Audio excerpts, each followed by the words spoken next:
Tonight, we uncover one of history's most tragic ironies. The brave Maccabee brothers who died for religious freedom, their descendants became brutal tyrants who persecuted the very faith they'd fought to protect. How did heroes become villains?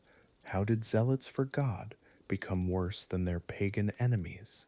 And why does Hanukkah celebrate a family whose legacy was corruption, bloodshed, and the loss of Jewish independence for 2,000 years?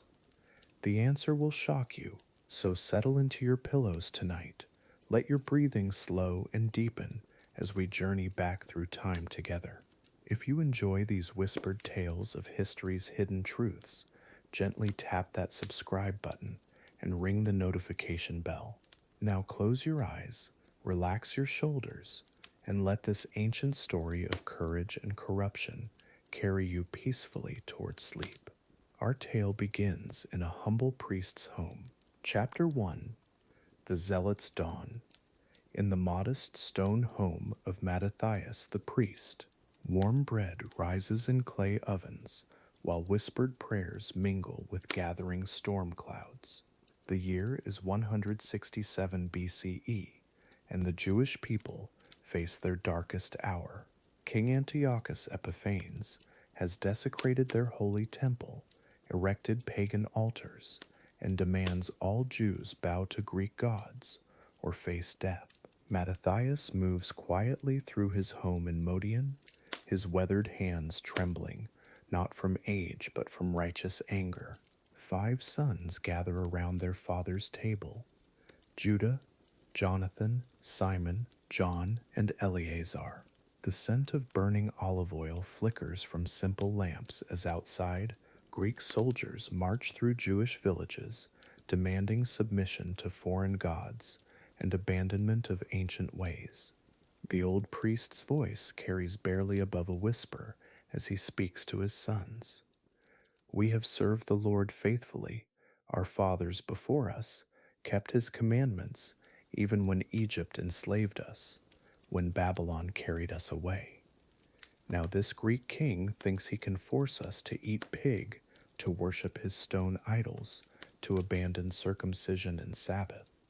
What say you, my sons? Judah, strongest of the brothers, clenches his carpenter's hands into fists. His beard is dark with youth, his eyes burn with the fire of conviction. Father, we would rather die as Jews than live as Greeks. The others nod solemnly, understanding that this moment will change everything. Outside, night sounds of the countryside seem to pause, as if creation itself holds its breath. Morning brings royal commissioners to Modian, their bronze armor glinting in harsh sunlight.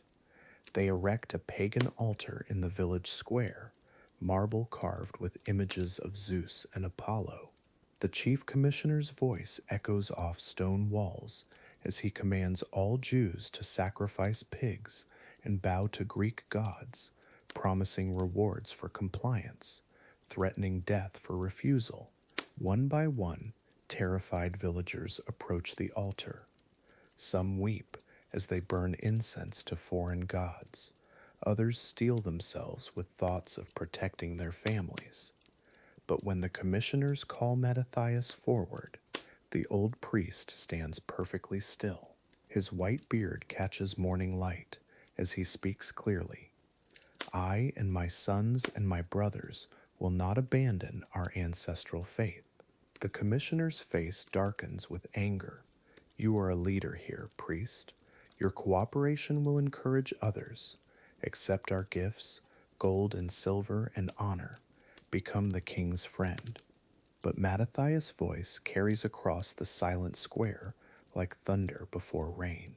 Though all nations obey King Antiochus, though they choose to follow his commandments, I and my household will follow our ancestors' covenant. Then a young Jew steps forward, trembling but determined to save his own life. He approaches the pagan altar with incense in his shaking hands. Mattathias watches in horror as this son of Abraham prepares to defile himself, to betray everything their people have died to preserve. The old priest's heart breaks, then hardens into steel resolve. In one swift motion, Mattathias rushes forward and strikes down both the apostate Jew and the king's commissioner. His sons surround him instantly, swords appearing from beneath their robes. The old priest's voice rings out like a battle cry, echoing through the hills. Let everyone who is zealous for the law and maintains the covenant come out with me. The Maccabean revolt has begun.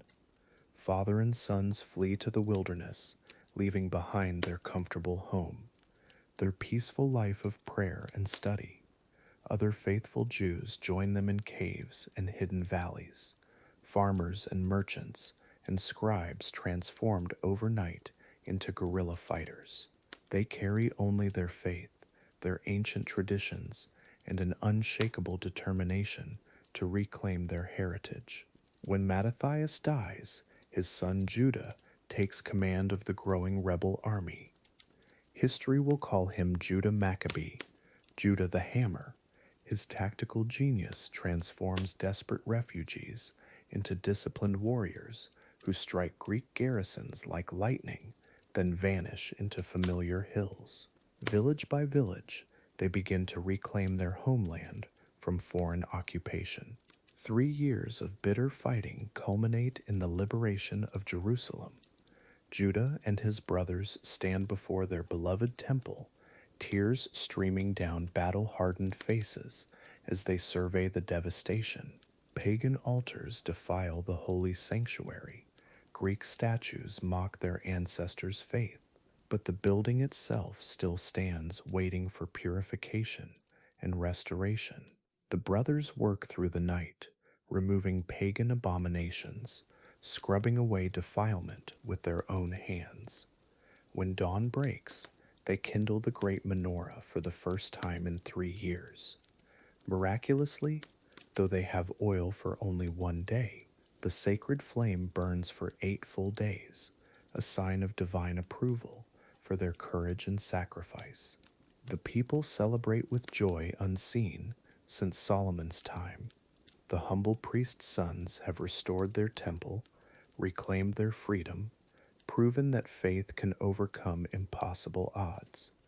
But in this moment of triumph, none suspect the dark transformation waiting in the shadows. The zealots who fought for God's law will become tyrants, the liberators will become oppressors, and freedom's victory will sow the seeds of future tragedy. Chapter 2, Into the Fray. The morning mist clung to the hills around Modian as Judah Maccabee gathered his brothers, their father Mattathias, now buried beneath ancient stones.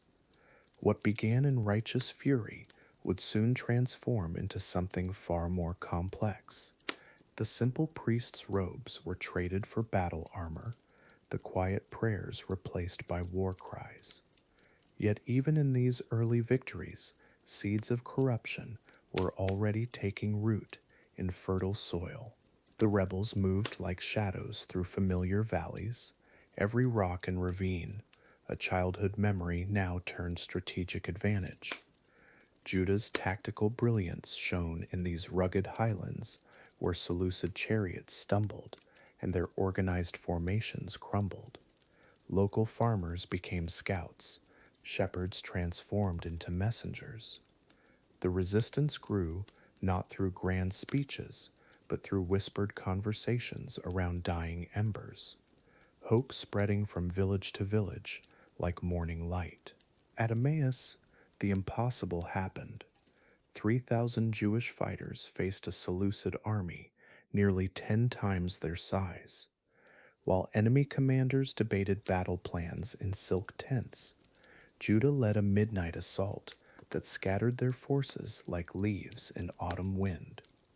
The victory tasted sweet, but sweetest of all were the spoils left behind. Golden treasures, fine weapons, luxuries beyond imagination. The brothers had never seen such wealth. Victory at Emmaus sent shockwaves through the Seleucid Empire. King Antiochus himself took notice of these Jewish rebels who dared challenge his authority. From his distant palace, he dispatched Lysias with 40,000 soldiers and 7,000 cavalry. The message was clear: this rebellion would be crushed completely. Yet in the Judean hills, the Maccabees prepared for their greatest test, unaware how success would slowly poison their souls. The siege of Gezer marked a turning point in Maccabean warfare.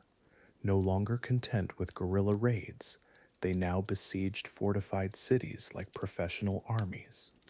The ancient Canaanite stronghold fell after months of patient pressure, its walls breached by clever engineering rather than desperate courage.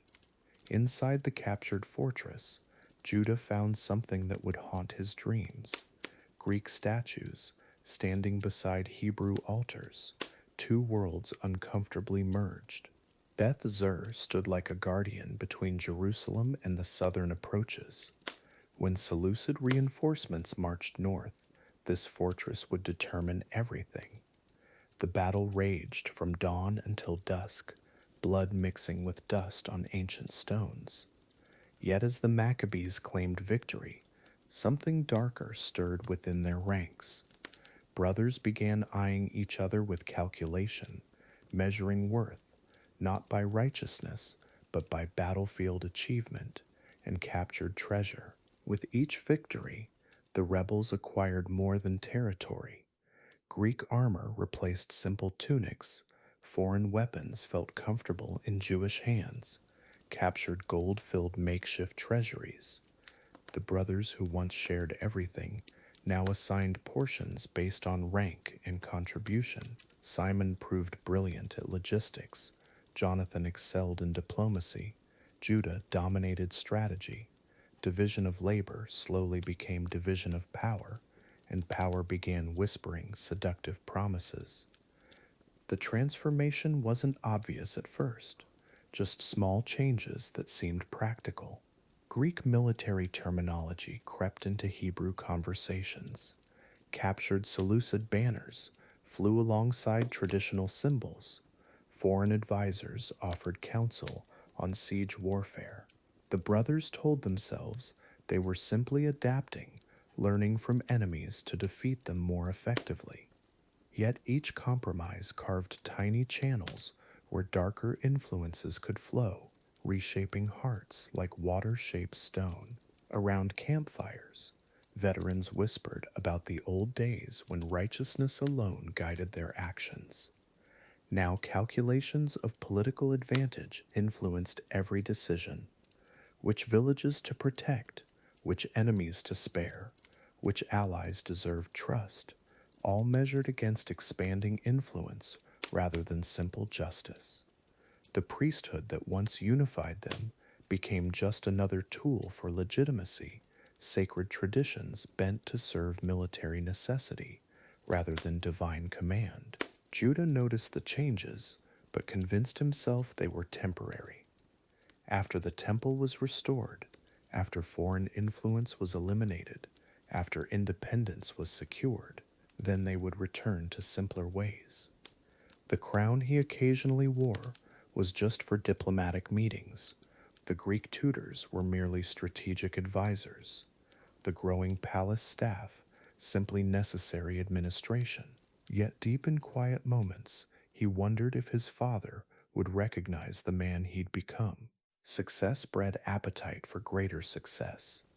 What began as defensive warfare transformed into campaigns of expansion. Neighboring territories offered tribute, distant kingdoms sent ambassadors, former enemies requested alliances. The Maccabees found themselves administering vast regions with diverse populations, each requiring different approaches to governance. Flexibility became compromise became corruption, and corruption wore the mask of pragmatic leadership while destroying souls from within. The irony grew sharper with each passing season. They fought to preserve Jewish identity, yet adopted Greek military structures. They battled against forced Hellenization while voluntarily embracing Greek administrative methods. They defended religious freedom while using religion to legitimize political power. The very culture they despised had infiltrated their movement so gradually, so reasonably, that they barely noticed becoming reflections of their former oppressors. Younger followers watched their heroes with growing confusion. The stories they heard about righteous rebellion didn't match the reality of political maneuvering they witnessed daily. Idealistic recruits arrived expecting to serve God and Torah, only to find themselves enforcing tribute collection and managing foreign trade agreements. Disillusionment spread like winter frost, creating cracks in the foundation that would eventually shatter the entire movement from within. In quiet moments between battles, the brothers sometimes glimpsed what they were becoming. The weight of captured wealth pressed heavy on their consciences. The complexity of governing multiple peoples challenged their simple faith. The constant threat of assassination made trust a luxury they could no longer afford. Yet turning back seemed impossible.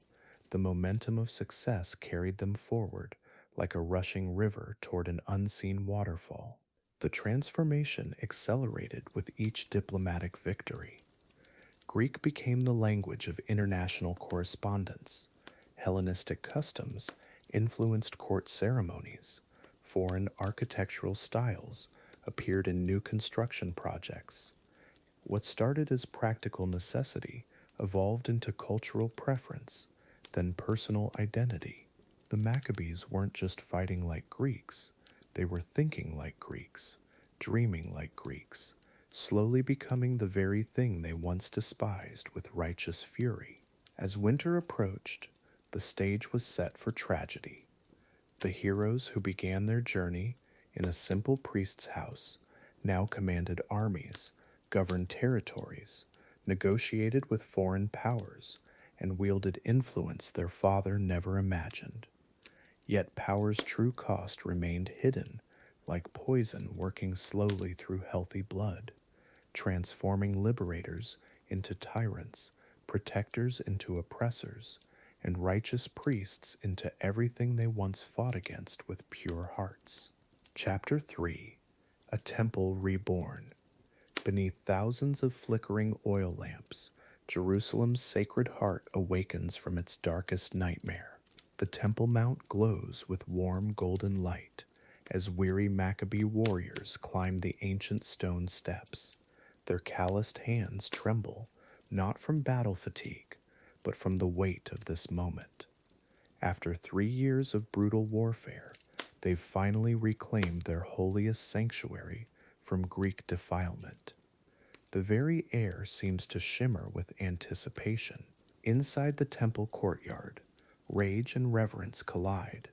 Judah Maccabeus raises his hammer high above the marble statue of Zeus, the abomination that has mocked their god for so long.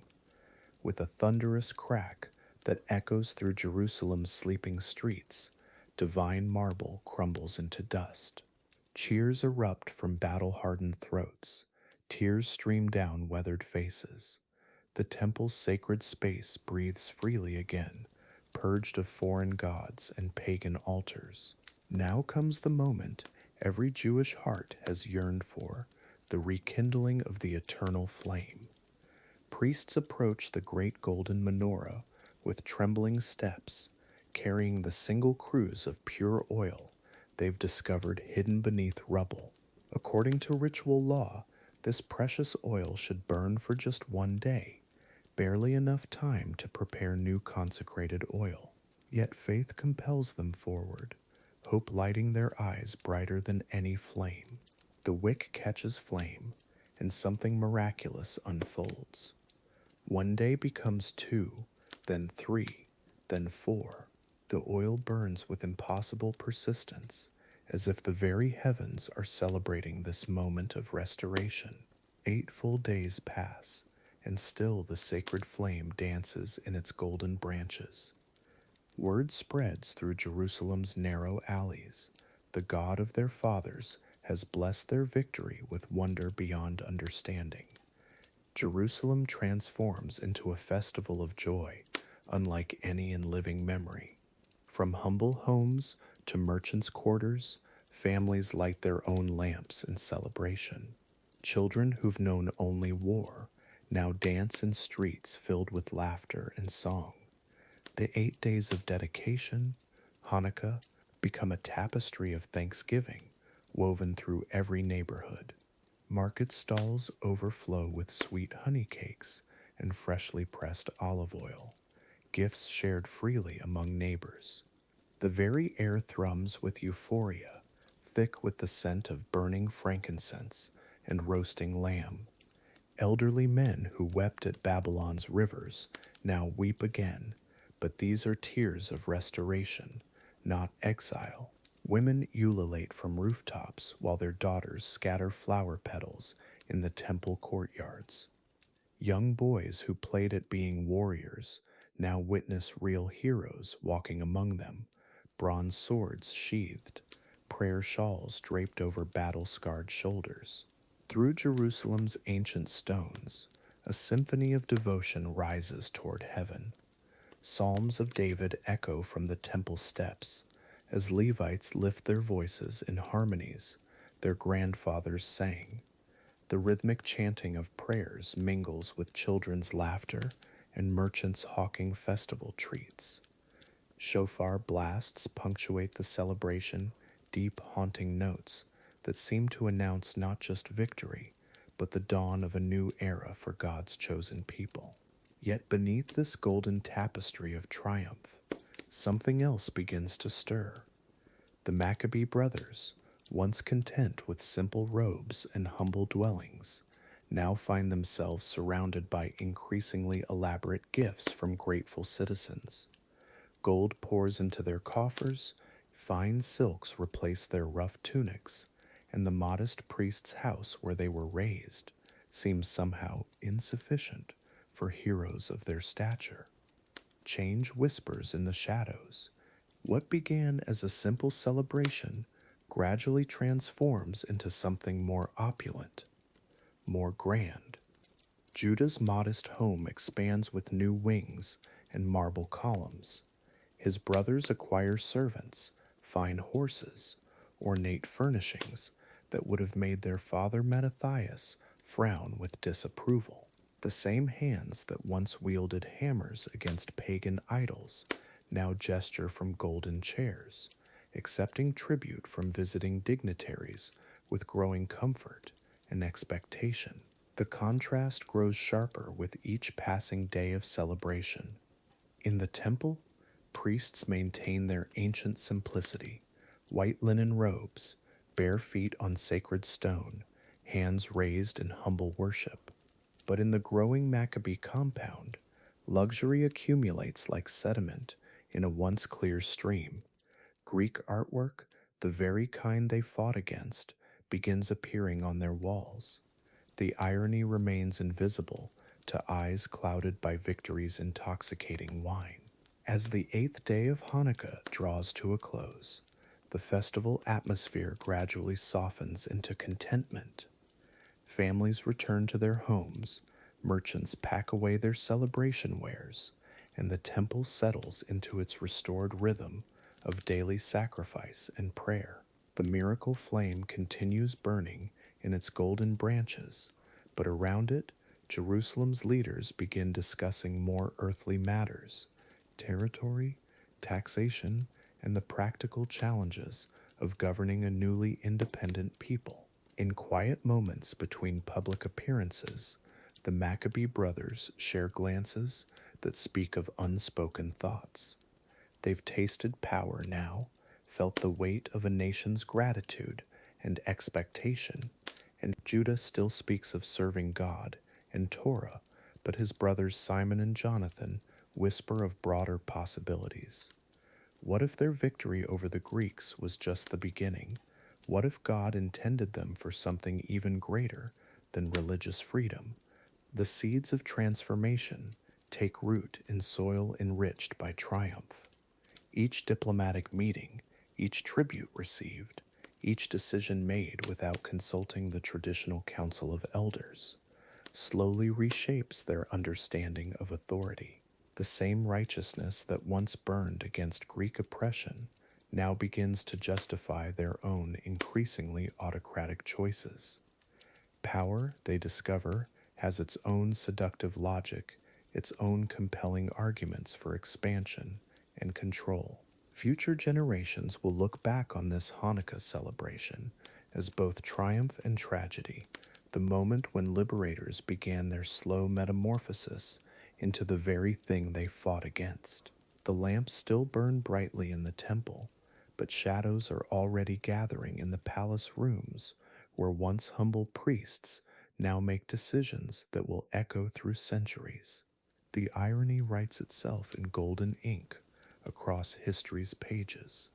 Tonight, Jerusalem sleeps peacefully under stars that witnessed both Egyptian slavery and Babylonian exile, but tomorrow brings new choices, new temptations, new tests of character that will prove far more challenging than any Greek army. The miracle of oil burned for 8 days, but the corruption of power burns far longer, consuming everything it touches with flames that bring no light, only darkness dressed as salvation.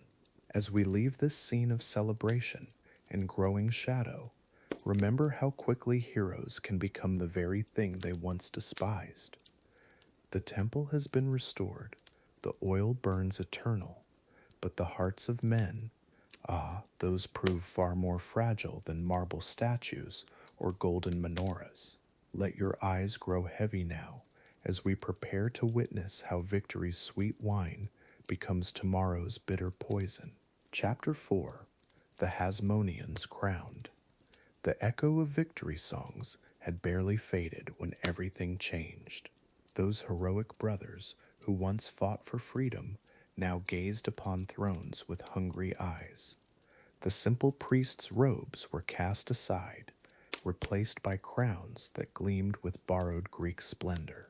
What began as liberation would become something far darker, a dynasty born from noble sacrifice, yet destined to mirror the very tyrants they had overthrown. Power, it seems, corrupts even the purest hearts. The palace walls rose higher each passing season, cold marble replacing the warm wood of their father's home. Where once sat humble furniture, worn smooth by generations of prayer, now stood gilded chairs that caught lamplight like trapped stars. The transformation was gradual, almost gentle in its deception. Each luxury justified, each compromise rationalized. The brothers told themselves they needed grandeur to command respect, but really, they had begun to crave it for itself. Aristobulus gazed into the polished bronze mirror, studying the face that would soon wear a crown. His reflection showed features hardened by ambition, eyes that had witnessed too much blood, calculated too many betrayals. The young man who once fought beside his brothers had died somewhere in those palace halls, replaced by someone who spoke of necessity while planning treachery. Tonight, he would claim what he believed was rightfully his, regardless of the cost to family or conscience. The coronation ceremony blended traditions that should never have met. Greek rituals borrowed from conquered enemies, Hebrew prayers spoken by nervous priests, golden olive wreaths intertwined with ancient Jewish symbols, creating something beautiful yet deeply wrong. The assembled nobles watched in fascination and horror, witnessing the birth of a kingship that violated every law they held sacred. Yet none dared speak, for Aristobulus had already proven what happened to those who questioned his authority. The crown itself told the story of their transformation. Crafted by Greek artisans, its design echoed the diadems worn by Alexander's successors.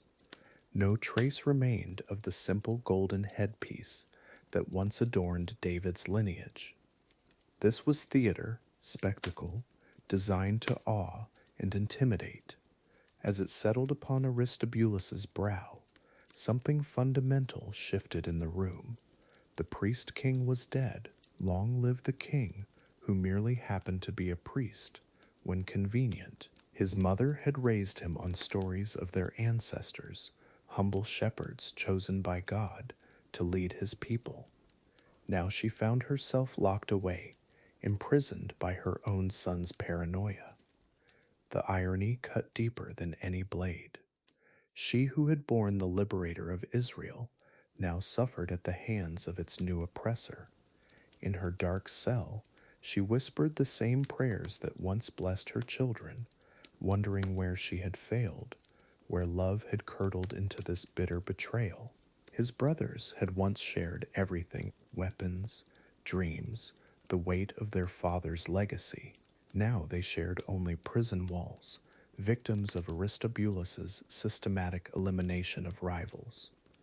They understood the calculus. Family bonds meant nothing when measured against a crown's security. Each brother had become a potential usurper in their siblings' fevered imagination. The cells they occupied were luxurious by most standards, yet the golden bars remained bars nonetheless, reminders of how completely power had corrupted their family. The palace servants moved like ghosts through corridors that seemed to absorb sound itself.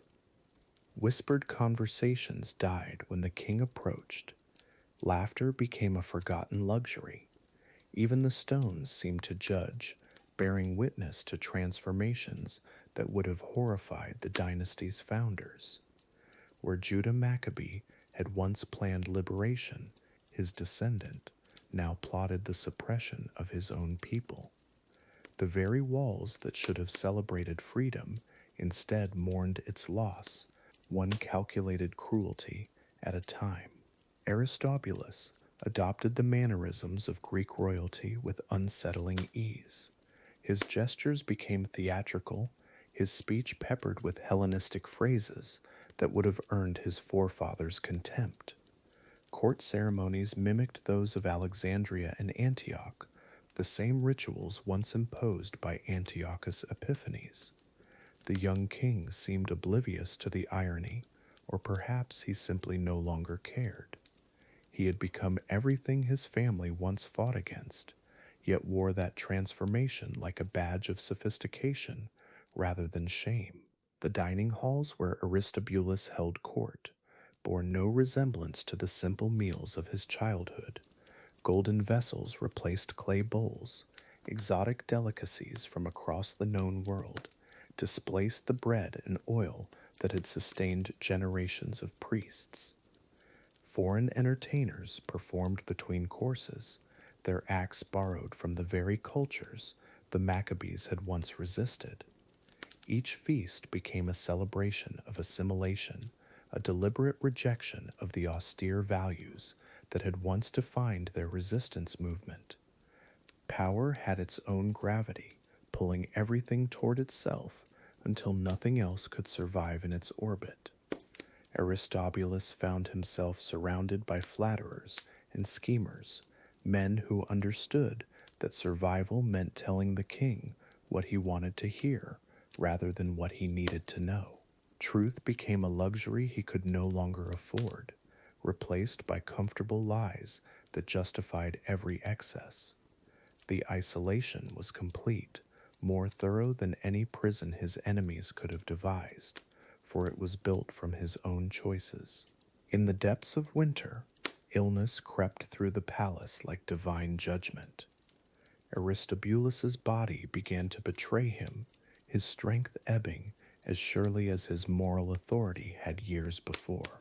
The physicians spoke in hushed tones of mysterious ailments, but those closest to the king whispered of something else. Perhaps the weight of his crimes had finally become too much to bear. Perhaps conscience had found a way to exact its price. The crown that had seemed so glorious now felt impossibly heavy. As Aristobulus lay dying, the palace halls filled with a different kind of silence. Not the oppressive quiet of fear, but the waiting stillness that precedes great change. Servants whispered of what might come next. Nobles calculated their positions in whatever regime would follow. The king who had grasped power so ruthlessly found it slipping away like water through desperate fingers. His greatest achievement would be remembered not for its glory, but for the darkness it had brought to his people's hearts. The torches that lined the palace corridors flickered in the winter wind, their light casting dancing shadows that seemed almost alive. In those shifting patterns, visitors claimed to see the ghosts of better men, the spirits of those who had died believing in something pure and lasting. The walls themselves seemed to exhale sorrow, breathing out the accumulated grief of a dynasty that had lost its way. Each flame was a reminder of light being slowly, inevitably extinguished by ambition's cold embrace. With Aristobulus's death, the immediate crisis passed, but the damage to the Hasmonean soul was permanent. The precedent had been set. Family could be sacrificed for power. Tradition could be discarded for convenience. Righteousness could be abandoned for expediency. Future generations would look back on this moment as the turning point when heroic liberators finally completed their transformation into the very tyrants they had once fought. The corruption was no longer an aberration. It had become the dynasty's defining characteristic, its bitter legacy. The palace corridors lay empty in the aftermath, their silence no longer oppressive, but somehow ominous, pregnant with unspoken warnings. These halls had witnessed the death of innocence, the burial of ideals beneath golden ambition. In the years to come, other kings would walk these same stones, make similar choices, justify identical cruelties. The pattern was established, the blueprint for dynastic decay complete. What had begun as liberation would end in tyranny, and these silent walls would bear witness to every betrayal along the way. Chapter 5. A Throne Bathed in Shadows. In the flickering torchlight of Jerusalem's palace, John Hyrcanus sits upon his throne, shadows dancing across his weathered face. The air hangs heavy with the scent of ambition and fear, two fragrances that have become all too familiar in these halls. Where once stood the humble priest Mattathias, now reigns a man whose desperation has driven him to unthinkable acts. The throne itself seems to absorb the darkness, its golden surface dulled by the weight of moral compromise. The kingdom's coffers run dry, yet enemies press from every border. John's fingers drum against the armrest as he contemplates a solution that would make his ancestors weep. In the depths of his palace, maps spread across ancient tables show territories slipping from Hasmonean control. The very independence his forefathers died for now hangs by threads as thin as spider silk. Each passing day brings reports of advancing armies, armies that gold could turn away, if only gold could be found in sufficient measure. Beneath the city of David lies a tomb that has remained inviolate for centuries, the resting place of the great king himself. John's advisors whisper of treasures buried with Solomon's father, riches that could fund entire armies. The very thought sends shivers through the palace corridors. To disturb the sleep of David would be sacrilege beyond measure. Yet what choice remains when foreign armies gather like storm clouds on every horizon? The decision weighs upon John's shoulders like chains forged from his ancestors' disappointment. In the dead of night, the sound of picked locks replaces the melodious hymns that once echoed through David's tomb. Metal scrapes against ancient stone as John's men work in torchlit silence. Where once pilgrims came to pray and remember, now grave robbers move with practiced efficiency. The sacred has become profane, the holy transformed into commodity. Each click of the lock picks sounds like a nail being driven into the coffin of Maccabee ideals. The very walls seem to weep at this desecration. John tells himself, this is necessity, not greed. His inner voice justifies each stolen treasure as a tool of survival rather than plunder. The golden vessels David once used in worship now fund foreign swords. Ancient jewelry, blessed by prophets, transforms into mercenary wages. Yet even as his hands count the pilfered riches, John's heart grows heavier with each coin.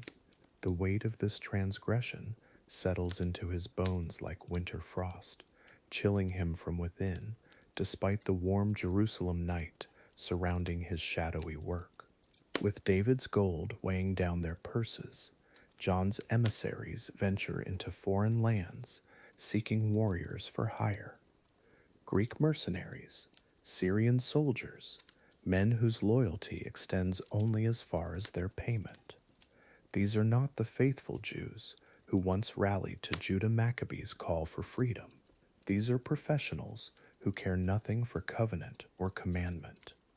Their bronze armor gleams in sunlight as they march toward Jerusalem, each step representing another compromise, another betrayal of everything the Maccabees once stood for in their sacred rebellion.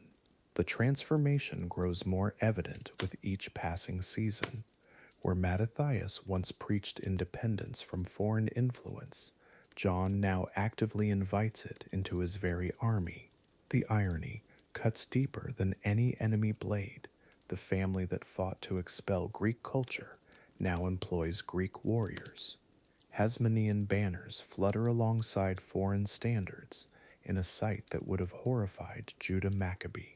The pure flame of revolution that once burned so brightly now flickers uncertainly, its light dimmed by pragmatic compromises and desperate expedients that betray every sacred principle. Foreign influence seeps through the kingdom like water through cracked stone. Greek customs creep into court ceremonies. Pagan practices whisper at the edges of Jewish ritual. John's own advisors begin adopting Hellenistic mannerisms, their Hebrew names slowly giving way to Greek alternatives. The palace walls themselves seem to absorb this cultural contamination, ancient stones witnessing the slow erosion of identity that cost so much blood to preserve. What began as military necessity spreads like infection through every aspect of Hasmonean rule, poisoning the very foundations of recovered independence. In quiet moments, John feels the weight of ancestral disappointment pressing down upon his shoulders like a burial shroud. Mattathias, Judah, Eleazar, Jonathan, Simon, their spirits seem to haunt the palace corridors, their ghostly whispers carrying reproach for choices that betray everything they died defending. The Maccabee legacy lies tarnished in his hands, its brilliant shine dulled by compromises that would have been unthinkable to his predecessors. Each foreign coin spent, each pagan warrior hired, drives another nail into the coffin of their sacred dream. The corruption spreads outward from the throne like ripples in poisoned water. Court officials adopt foreign customs to curry favor with their Hellenistic guards. Priests find themselves serving alongside men who worship alien gods. The temple itself, that sacred space cleansed by Judah's blood, now echoes with the footsteps of mercenaries who mock its holiness. Citizens watch in growing dismay as their hard-won independence transforms into something unrecognizable, a kingdom that bears Jewish names but increasingly foreign hearts. The price of survival grows steeper with each passing season. Fear replaces the joy that once filled Jewish hearts when Hasmonean banners approached. Now those same banners bring uncertainty, foreign faces, alien customs that make people wonder if liberation has merely traded one master for another. Children hide behind their mothers' skirts as Greek mercenaries patrol Jerusalem's streets. The laughter that once greeted Maccabee victories turns to nervous whispers. Citizens who fought alongside Simon and Jonathan now question whether they've simply exchanged Seleucid oppression for a more subtle form of cultural conquest, one that wears Hebrew names but speaks with foreign tongues. Sacred spaces bear witness to this transformation with silent sorrow. The very stones of the temple seem to weep as foreign-born guards patrol its courts. Synagogues that once rang with prayers of thanksgiving for Maccabee victories now echo with uncertain petitions for guidance in these troubling times. The tomb of David, violated and emptied, stands as a monument to how far the dynasty has fallen from grace. Even the ancient walls of Jerusalem appear to dim their golden glow, as if the city itself grieves for its lost innocence and compromised independence. The seasons themselves seem to mirror this moral decay, as autumn's warmth fades into premature winter. Where once the Maccabee story bloomed with spring's promise and summer's triumph, now cold winds blow through palace halls that echo with foreign voices. The golden leaves of righteousness wither and fall, replaced by bare branches that reach toward gray skies like gnarled fingers of regret. Nature herself appears to mourn the transformation of liberation into corruption, of freedom fighters into compromised rulers who betray their own sacred heritage for temporary survival and tainted gold. Shadows grow longer across the throne room as John contemplates the full scope of his choices. The torchlight that once illuminated Maccabee glory now reveals only the darkness that power without principle inevitably brings. Each flickering flame seems to whisper accusations. Each dancing shadow appears to take the shape of disappointed ancestors. The throne itself, once a symbol of recovered independence, now feels more like a trap that holds him prisoner to decisions that betray everything his family once represented. The weight of compromise settles heavier with each passing hour. The true price of ambition becomes clear in these moments of solitary reflection. John has preserved his kingdom's borders, but lost its soul, maintained political independence, while surrendering cultural identity. The gold taken from David's tomb purchases temporary security at the cost of eternal shame. Foreign mercenaries guard Jewish lands with hearts that will never understand the covenant that makes those lands sacred. Each military victory achieved through pagan swords feels more like defeat than triumph. Each preserved territory seems less like salvation than like a tomb for Maccabee ideals. An unseasonal winter descends upon what was once the autumnal warmth of the Maccabee tale. The palace grows cold despite its many torches. The kingdom shivers despite its military strength. The people huddle together despite their political independence. John Hyrcanus sits upon his shadow-bathed throne, surrounded by foreign guards and alien influences, the living embodiment of how noble beginnings can transform into tragic endings. The Maccabee flame still burns, but it flickers uncertainly in winds that carry the scent of compromise, corruption, and the slow death of dreams. Chapter 6, Golden Chains, Hyrcanus's Conquest. The winds of change blow cold across Judea as John Hyrcanus turns his gaze southward. Beyond the hills lies Idumea, land of ancient peoples who had lived in peace alongside their Jewish neighbors for generations. But peace no longer serves the ambitions of this Hasmonean prince. The golden chains of power now bind him to choices that would have horrified his Maccabean ancestors, choices that will forever stain the legacy they died to protect. The armies of Hyrcanus march with banners gleaming in the autumn sun, but their mission carries the weight of winter's cruelty. City after city falls before their advance, not in defense of religious freedom as his forefathers fought, but in naked conquest. The soldiers who once broke the chains of foreign oppression now forge new chains for others. Each victory brings them closer to crossing a line that Jewish history had never crossed, a line drawn in the sacred flesh of unwilling converts. In the conquered towns of Idumea, Hyrcanus delivers his ultimatum with the cold precision of winter's first frost.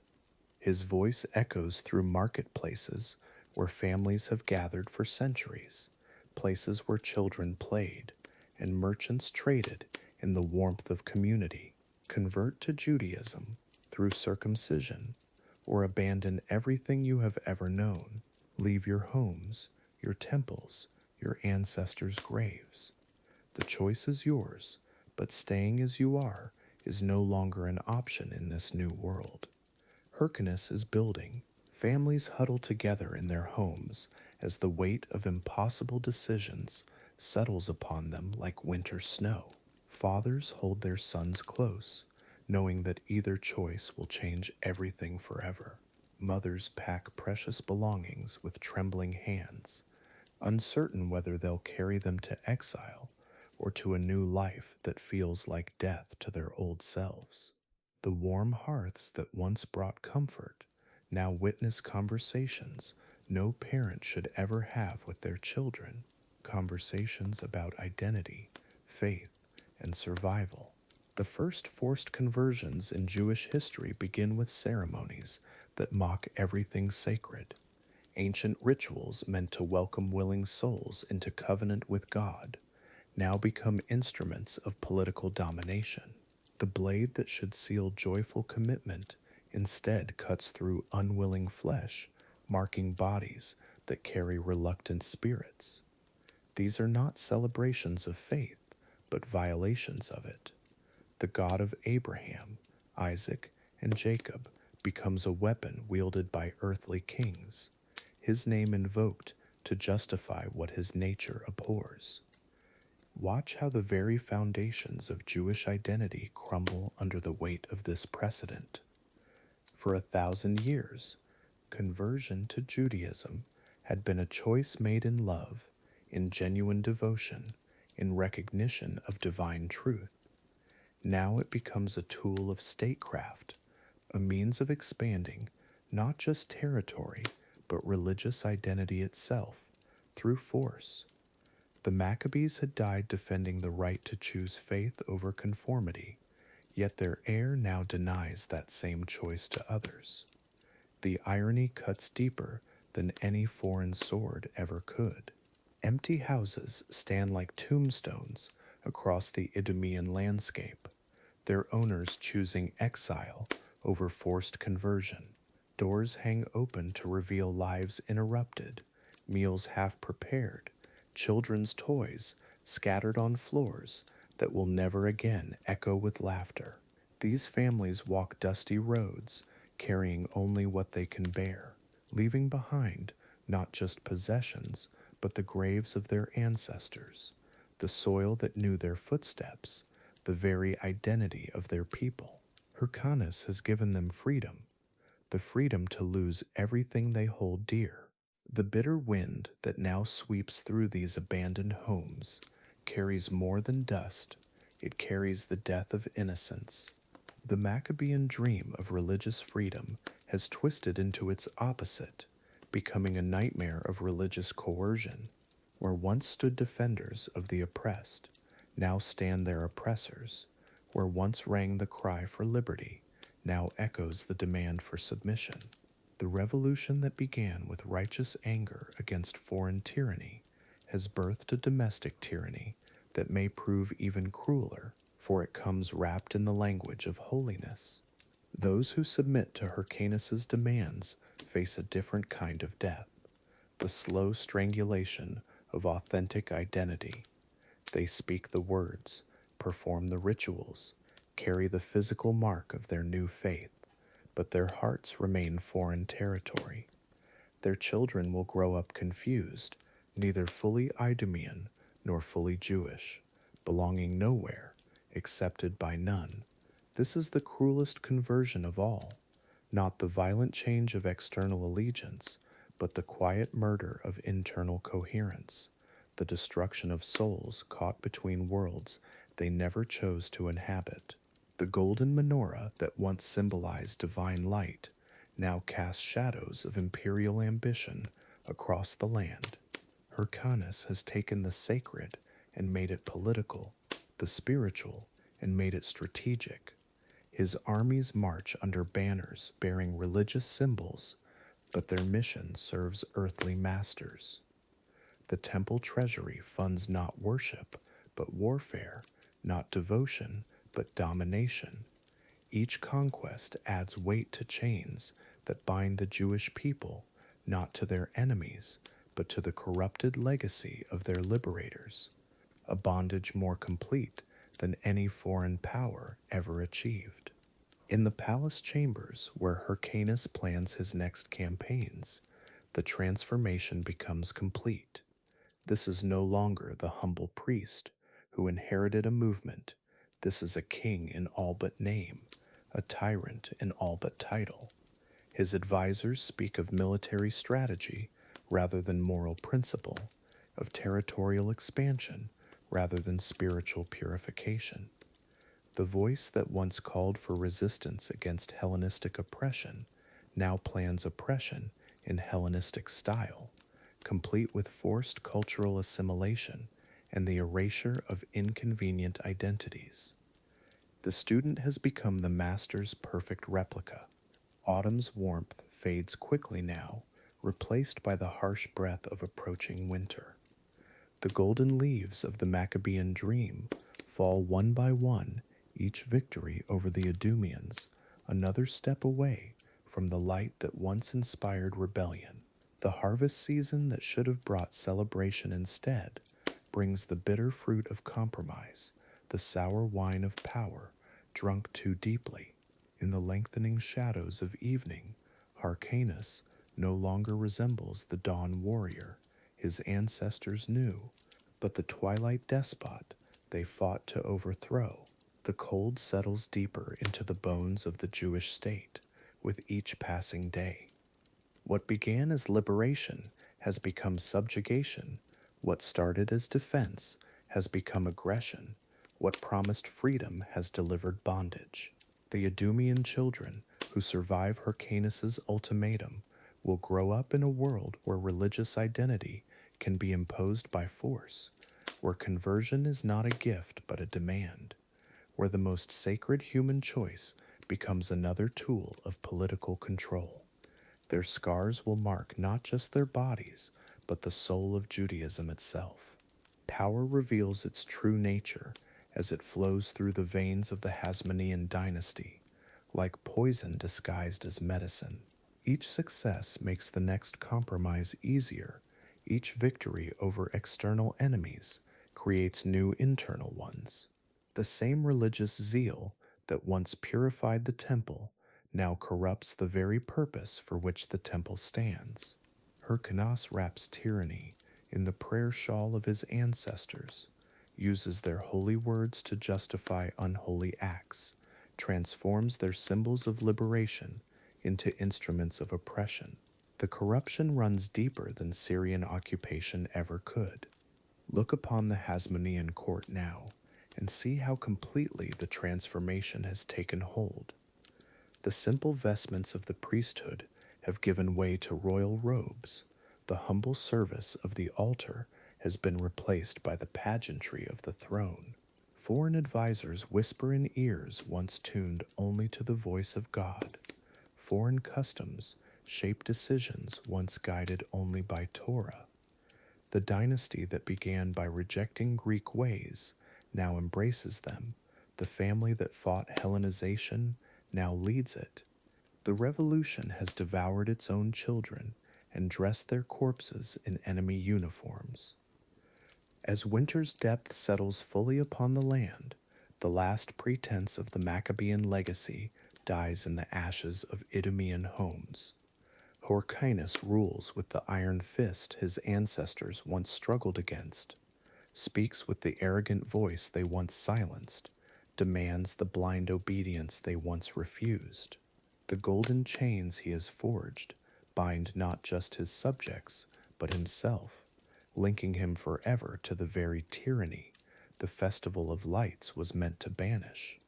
In conquering others, he has lost himself, and in losing himself, he has lost the soul of everything his family died to preserve. Chapter 7: Echoes of Hellenization.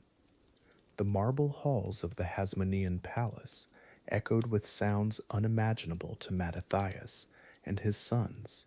Gone were the simple gatherings around wooden tables, replaced by lavish banquets that would make Alexander's generals proud. Rich aromas of imported spices from distant lands filled the air, drowning out the humble scent of home-baked bread that once nourished the rebel fighters. The transformation had begun, quietly, subtly, but irreversibly. Greek names rolled off royal tongues where Hebrew once held sacred place. Judah became Aristobulus, Jonathan transformed into Alexander, and Hebrew patronymics gave way to Hellenistic titles that honored foreign gods. The very language of identity shifted, as if the Maccabee blood itself could be diluted by syllables borrowed from their former enemies. Each new name carved another step away from the covenant their ancestors had died to preserve. Heavy golden diadems replaced the simple priest's headband that once crowned their forefather Mattathias. These weren't humble symbols of religious duty, but elaborate Greek crowns studded with gems that caught torchlight like trapped stars. The weight pressed down on royal brows, and perhaps, just perhaps, the burden of that borrowed regalia pressed something sacred out of their hearts, making room for ambitions their grandfather would never recognize. Palace servants glided through corridors wearing Greek chittons instead of traditional Hebrew garments. The rhythms of daily life shifted to accommodate Hellenistic customs. Morning symposiums replaced dawn prayers, and philosophical debates about Greek virtue filled hours once devoted to studying Torah. Even the very architecture seemed to whisper in foreign tongues, as columns and marble replaced the humble stone of their fathers' dwelling places. The dining customs transformed most tellingly of all. Where once the Hasmoneans ate sitting upright in reverent acknowledgement of God's provision, now they reclined on couches in the Greek manner, treating meals as theatrical performances rather than sacred sustenance. Wine flowed from golden vessels, while musicians played melodies that would have horrified the pious rebels who fought for religious purity in those distant caves. Royal advisors began speaking of realpolitik instead of religious principle, of strategic alliances rather than covenant faithfulness. The language of statecraft replaced the vocabulary of righteousness, and pragmatism slowly strangled the spiritual passion that once drove the Maccabee revolt. And where Judah once consulted Torah for guidance, his descendants now sought wisdom from Greek philosophers and Persian strategists who knew nothing of Israel's sacred calling. Court ceremonies borrowed heavily from Ptolemaic and Seleucid traditions, the very kingdoms the Maccabees had fought to resist. Royal processions featured Greek theatrical elements, foreign diplomatic protocols, and elaborate rituals that honored power over piety. The irony cut deep. Those who had once hidden in caves to preserve Jewish tradition now celebrated their authority, using the exact ceremonies their martyred kinsmen had refused to participate in. The royal mint began producing coins that told a story of cultural surrender. Early Hasmonean currency bore simple Hebrew inscriptions and modest symbols of Jewish identity, but gradually Greek lettering appeared, then Greek artistic styles, then Greek religious imagery. The transformation of these small metal discs reflected the larger metamorphosis of souls, each new design etching away another layer of their ancestors' sacred legacy. Palace libraries filled with Greek manuscripts, while Hebrew scrolls gathered dust in forgotten corners. The intellectual life of the court shifted toward Aristotelian philosophy, Platonic idealism, and Stoic ethics, abandoning the wisdom literature that had sustained their people through centuries of persecution. Knowledge became a Greek pursuit rather than a Hebrew birthright, and wisdom took on foreign accents that their forefathers would struggle to comprehend. Athletic competitions appeared in Jerusalem, the very Greek gymnasia that Antiochus had tried to impose through force, now welcomed voluntarily into Jewish life. Young Hasmonean princes competed naked in Greek-style contests, their circumcised bodies a living contradiction between inherited faith and adopted culture. The gymnasium represented everything the Maccabee revolt had opposed, yet now their own descendants participated eagerly in these displays of Hellenistic athleticism. Marriage alliances wove the royal family into networks of Greek nobility, binding Jewish princes to foreign princesses who worshipped strange gods and followed alien customs. These diplomatic unions gradually diluted the bloodline that had once been consecrated to Israel's service.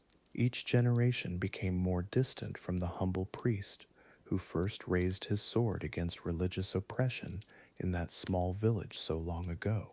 The palace guard began adopting Greek military formations, equipment, and tactics, replacing the guerrilla strategies that had won their independence with conventional warfare borrowed from their former oppressors.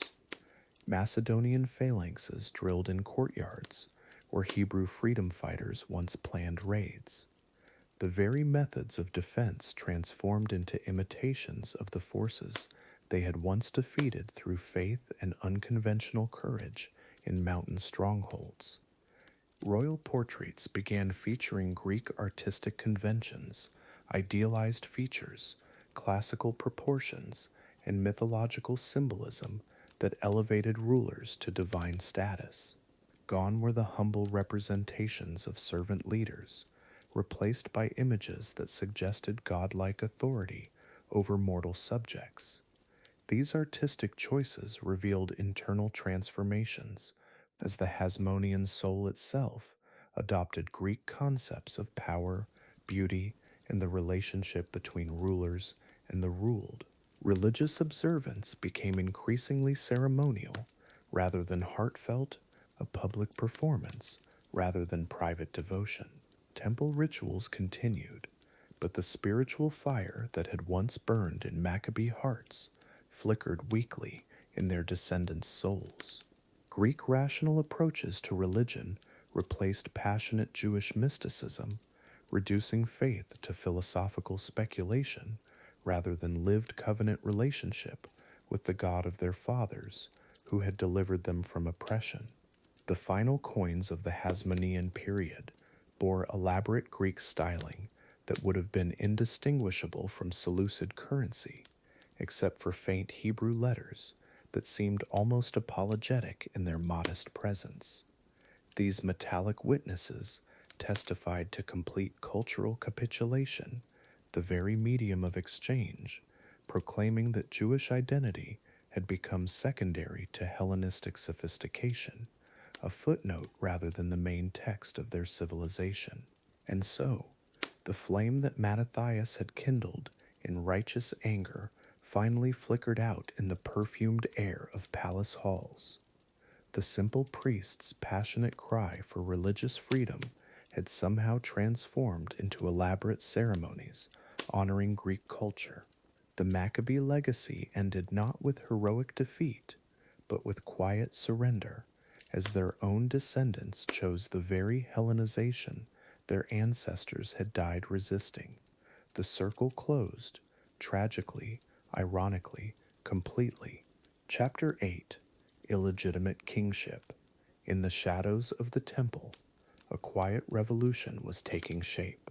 The Hasmonean dynasty, descendants of brave Maccabee warriors, were about to cross a sacred line that would shake the very foundations of Jewish tradition. What began as righteous rebellion would transform into something far more dangerous, a brazen seizure of power that violated the most fundamental laws of their ancestors. Tonight, we witness how heroes become the very thing they once fought against. The Torah was crystal clear about kingship. Only descendants of King David could rightfully claim the throne of Israel. This wasn't merely tradition, it was divine law, written in the sacred texts that every Jewish child learned by heart. Yet the Hasmoneans, priest kings from the tribe of Levi, were weaving a different narrative entirely. They whispered of divine favor, of their victories proving God's blessing, slowly reshaping the ancient covenant to fit their growing ambitions. From their humble beginnings as village priests, the Hasmoneans had tasted something intoxicating, the sweet nectar of absolute power. No longer content to serve in the temple, they gazed hungrily at the golden crown that had once adorned David's descendants. Each military victory, each expansion of territory, became another thread in the royal tapestry they were carefully weaving around themselves, despite having no legitimate claim to such heights. Political marriages became their weapon of choice, binding rival families to their cause through carefully orchestrated unions. Each wedding was a calculation, each alliance a step closer to unquestionable authority. They married into prominent families, forged connections with wealthy merchants, and slowly built a web of relationships that would make opposition nearly impossible. Love had nothing to do with these unions, only the cold mathematics of power. The transformation was gradual, almost imperceptible at first. Royal regalia began appearing in their ceremonies, crowns that gleamed like forbidden fruit in the temple light. They adopted the mannerisms of kings, the elaborate court rituals, the distance from common people that marked true royalty. Each day brought new innovations, new ways of presenting themselves as chosen rulers rather than humble servants of the Most High. But the truly observant Jews, those who memorized every word of the law, began to watch with growing unease. In synagogues and study halls, whispered conversations carried undertones of deep concern. These weren't the rightful heirs of David. These were usurpers, priest kings violating the most sacred boundaries of Jewish governance. The very people who had fought for Torah observance were now trampling upon its most fundamental principles. Centralization became their obsession, drawing all power into their royal courts like water flowing toward a drain. Local leaders found their authority diminished, regional autonomy dissolved, as the Hasmoneans demanded absolute loyalty to their emerging monarchy. What had once been a confederation of Jewish communities became increasingly unified under one family's iron grip, a transformation that many viewed with deep suspicion and growing resentment. The scholarly class, the Pharisees and scribes, who had once supported the Maccabee rebellion, now found themselves in an impossible position. How could they oppose the descendants of their former heroes? Yet how could they support this blatant violation of divine law? These learned men spent sleepless nights wrestling with the terrible contradiction, watching their liberators become oppressors before their very eyes. In the temple courtyards, tension crackled like lightning before a storm. Traditional Jews would bow respectfully to the high priest, but their eyes held questions that no one dared voice aloud. Why were these men wearing crowns? Why were they accepting royal honors? Why were they violating the ancient covenant that separated priestly service from kingly rule? The silence was pregnant with unspoken accusations. Foreign dignitaries began arriving at the Hasmonean court, treating these priest kings as legitimate monarchs despite their questionable lineage. Royal protocols were established, throne rooms constructed, and all the pomp of traditional kingship imported into a realm that had never been meant for such displays. Each ceremony drove another wedge between the dynasty and the faithful who remembered what their ancestors had taught them. The Hasmoneans crafted elaborate justifications for their rule, weaving together military success, divine favor, and popular support into a narrative that sidestepped the uncomfortable question of Davidic lineage. Their court historians worked overtime, producing documents that painted their kingship as inevitable, necessary, even divinely ordained. Yet every educated Jew knew these arguments were built on sand, not solid scriptural foundation. Opposition began to crystallize in unexpected places.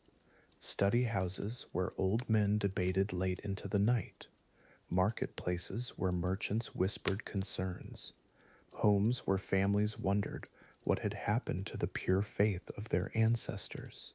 The rebellion that had once united all Jews against foreign oppression was now dividing them, creating fractures that would never fully heal. Young scribes who had memorized the genealogies of David's line found themselves in dangerous territory, possessing knowledge that contradicted official royal propaganda. Some chose silence, others exile, but a brave few began documenting the truth, creating secret records that would preserve the memory of legitimate succession laws for future generations. Their courage would prove more valuable than they could possibly imagine. The irony was devastating. The family that had fought to preserve Jewish law was now systematically violating its most sacred principles. Each royal ceremony, each kingly proclamation, each assertion of dynastic authority drove the knife deeper into the heart of traditional Judaism. The heroes of Hanukkah were becoming the very tyranny they had once defeated, and faithful Jews watched in horror. Beneath the surface of apparent prosperity, rebellion was indeed simmering like a hidden fire. Secret meetings occurred in shadowy corners, coded messages passed between concerned families, and plans began forming among those who refused to accept this usurpation of divine authority. The Hasmoneans had gained a kingdom, but they were rapidly losing the hearts of the very people they claimed to rule. As night falls on this chapter of illegitimate kingship, we see the tragic transformation nearly complete. What began as priestly service had become royal tyranny. What started as religious devotion had evolved into political ambition, and what once united the Jewish people was now tearing them apart. The stage was set for conflicts that would echo through centuries, and the heroes of Hanukkah had become something far darker. Chapter 9: Persecution's Echo. The palace halls that once echoed with victory songs now trembled with whispered fears. In these corridors where Maccabee heroes had once planned their fight for religious freedom, their descendants now plotted against the very people they'd sworn to protect. The Torah-observant Jews who had celebrated their liberation found themselves facing a new kind of terror, one that cut deeper because it came from within their own ranks. The transformation was complete. Where once humble priests had fought to preserve ancient traditions, now Hellenized kings sat upon stolen thrones. The irony was cruel. The very bloodline that had risen to defend Jewish law now turned its sword against those who still dared to follow it. In the shadows of marble columns imported from Greece, Jewish scholars whispered prayers and wondered how their saviors had become their persecutors. The Pharisees, those careful guardians of oral tradition, had once found allies among the Hasmoneans, but now they fled like hunted animals through the streets of Jerusalem. Their crime was simple. They remembered what the Maccabees had originally fought for. They refused to bow before kings who wore Greek crowns and lived in Greek luxury while claiming to rule over the people of the covenant. In the royal chambers, courtiers spoke in hushed tones about the latest executions. Torah scholars who questioned the king's right to rule were dragged from their studies and silenced forever. The parchments they'd spent lifetimes copying were burned in palace courtyards. The smell of smoke carried both ink and blood, a bitter incense rising from the dreams of a people who'd once believed their freedom was finally secure. The nobles whispered behind jeweled fans about the growing resistance, but these weren't foreign oppressors. These were their own sons and daughters, who'd grown sick of watching their heritage sold for political power. Every arrest of a religious leader sent ripples of fear through communities that had once gathered openly to study and pray. The shadow of persecution fell across synagogues like a curse. Alexander Jannaeus, that cruel king whose hands dripped with Jewish blood, had perfected the art of terror. He crucified 800 Pharisees while he feasted with his concubines, forcing their families to watch from below. The man who bore the name of a Maccabee hero had become something far worse than Antiochus had ever been. At least the Greek king had been honest about his hatred. The palace walls seemed to pulse with the echoes of screams.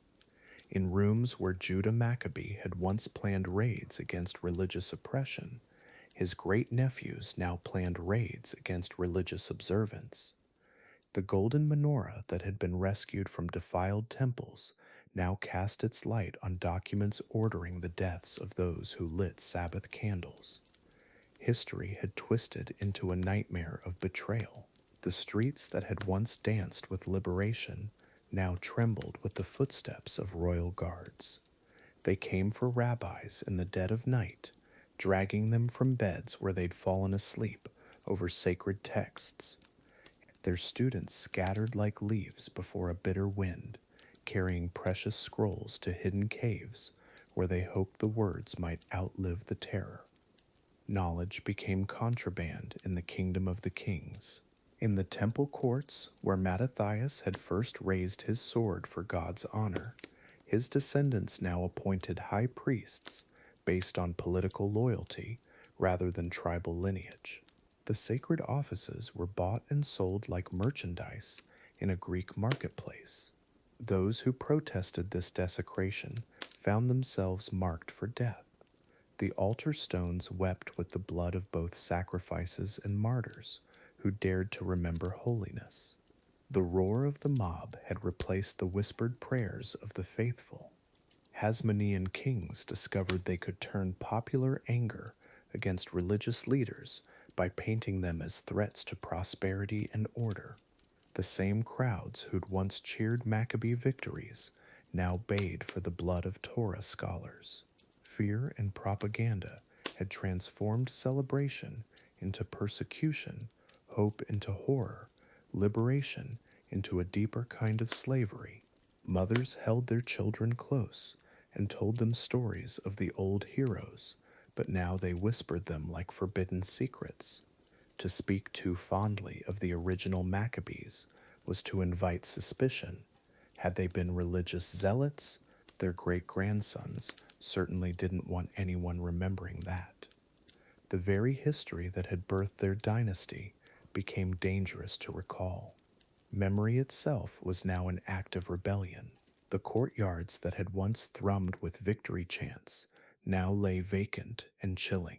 Even the servants moved through them with fearful steps, afraid their shadows might be interpreted as conspiracies.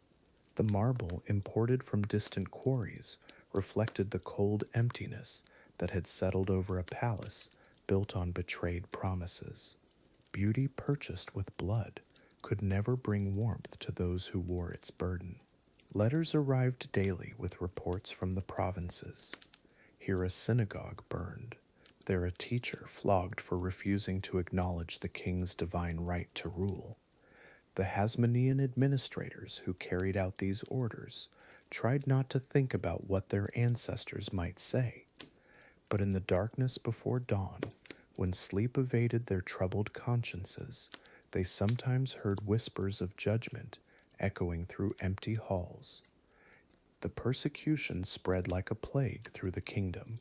Religious courts were disbanded. Traditional festivals were discouraged. The Hebrew language itself became suspect as officials pushed for Greek as the tongue of advancement and survival. Those who clung to ancestral ways found doors closing, positions vanishing, friends turning away with frightened eyes. Assimilation became not just preferred, but demanded for simple survival in this strange new world. In hidden rooms, scribes worked by candlelight to preserve what they could of their heritage before it was completely erased. They copied psalms and prophecies with trembling hands, knowing each page might be their last if discovered. These faithful guardians understood they were racing against time, trying to save the soul of their people from kings who'd forgotten they ever had one to save. As this chapter of persecution closes, the haunted palace halls seem to echo with ghostly laughter, the bitter amusement of tyrants who discovered that power corrupts even the noblest bloodlines. The descendants of heroes had become the very monsters their ancestors fought against. And somewhere in the darkness, the spirits of Mattathias and Judah wept for what their victory had ultimately cost their people. Freedom itself. Chapter 10, The Fleeing Pharisees. In the shadowed corridors of power, whispers echo where once proud voices rang out clearly. The very halls that witnessed Maccabee triumph now harbor a different kind of fear, a terror born not from foreign oppression, but from betrayal within. Tonight, we witness the heartbreaking exodus of the Pharisees, those keepers of ancient wisdom who find themselves hunted by the descendants of their former heroes. Their footsteps grow ever fainter as they flee into the endless darkness. Behind closed doors, in chambers once sacred to religious discourse, urgent voices plan their escape. The soft rustle of scrolls being hastily gathered, the clink of coins counted for the journey ahead. These sounds fill the midnight air. These are the same men who once debated Torah interpretation with passion, who preserved the oral traditions through generations of foreign rule. Now they pack their precious texts, their life's work, preparing to abandon the land they've called home for centuries.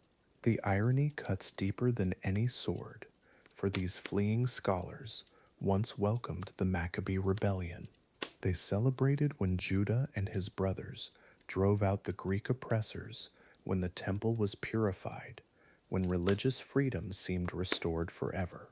How could they have foreseen that their liberators' descendants would become their persecutors, that those who fought for Torah observance would hunt down Torah teachers, that the very family they supported would force them into exile from their beloved Jerusalem?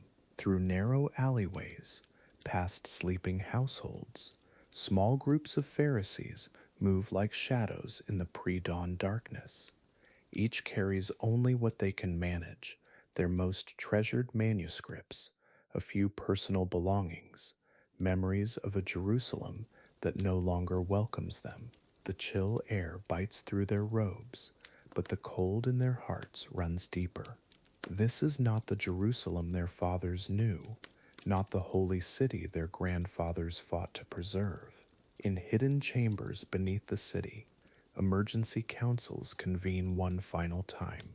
Elder rabbis speak in hushed tones about establishing schools in distant lands, about preserving the traditions that are no longer safe in Judea itself.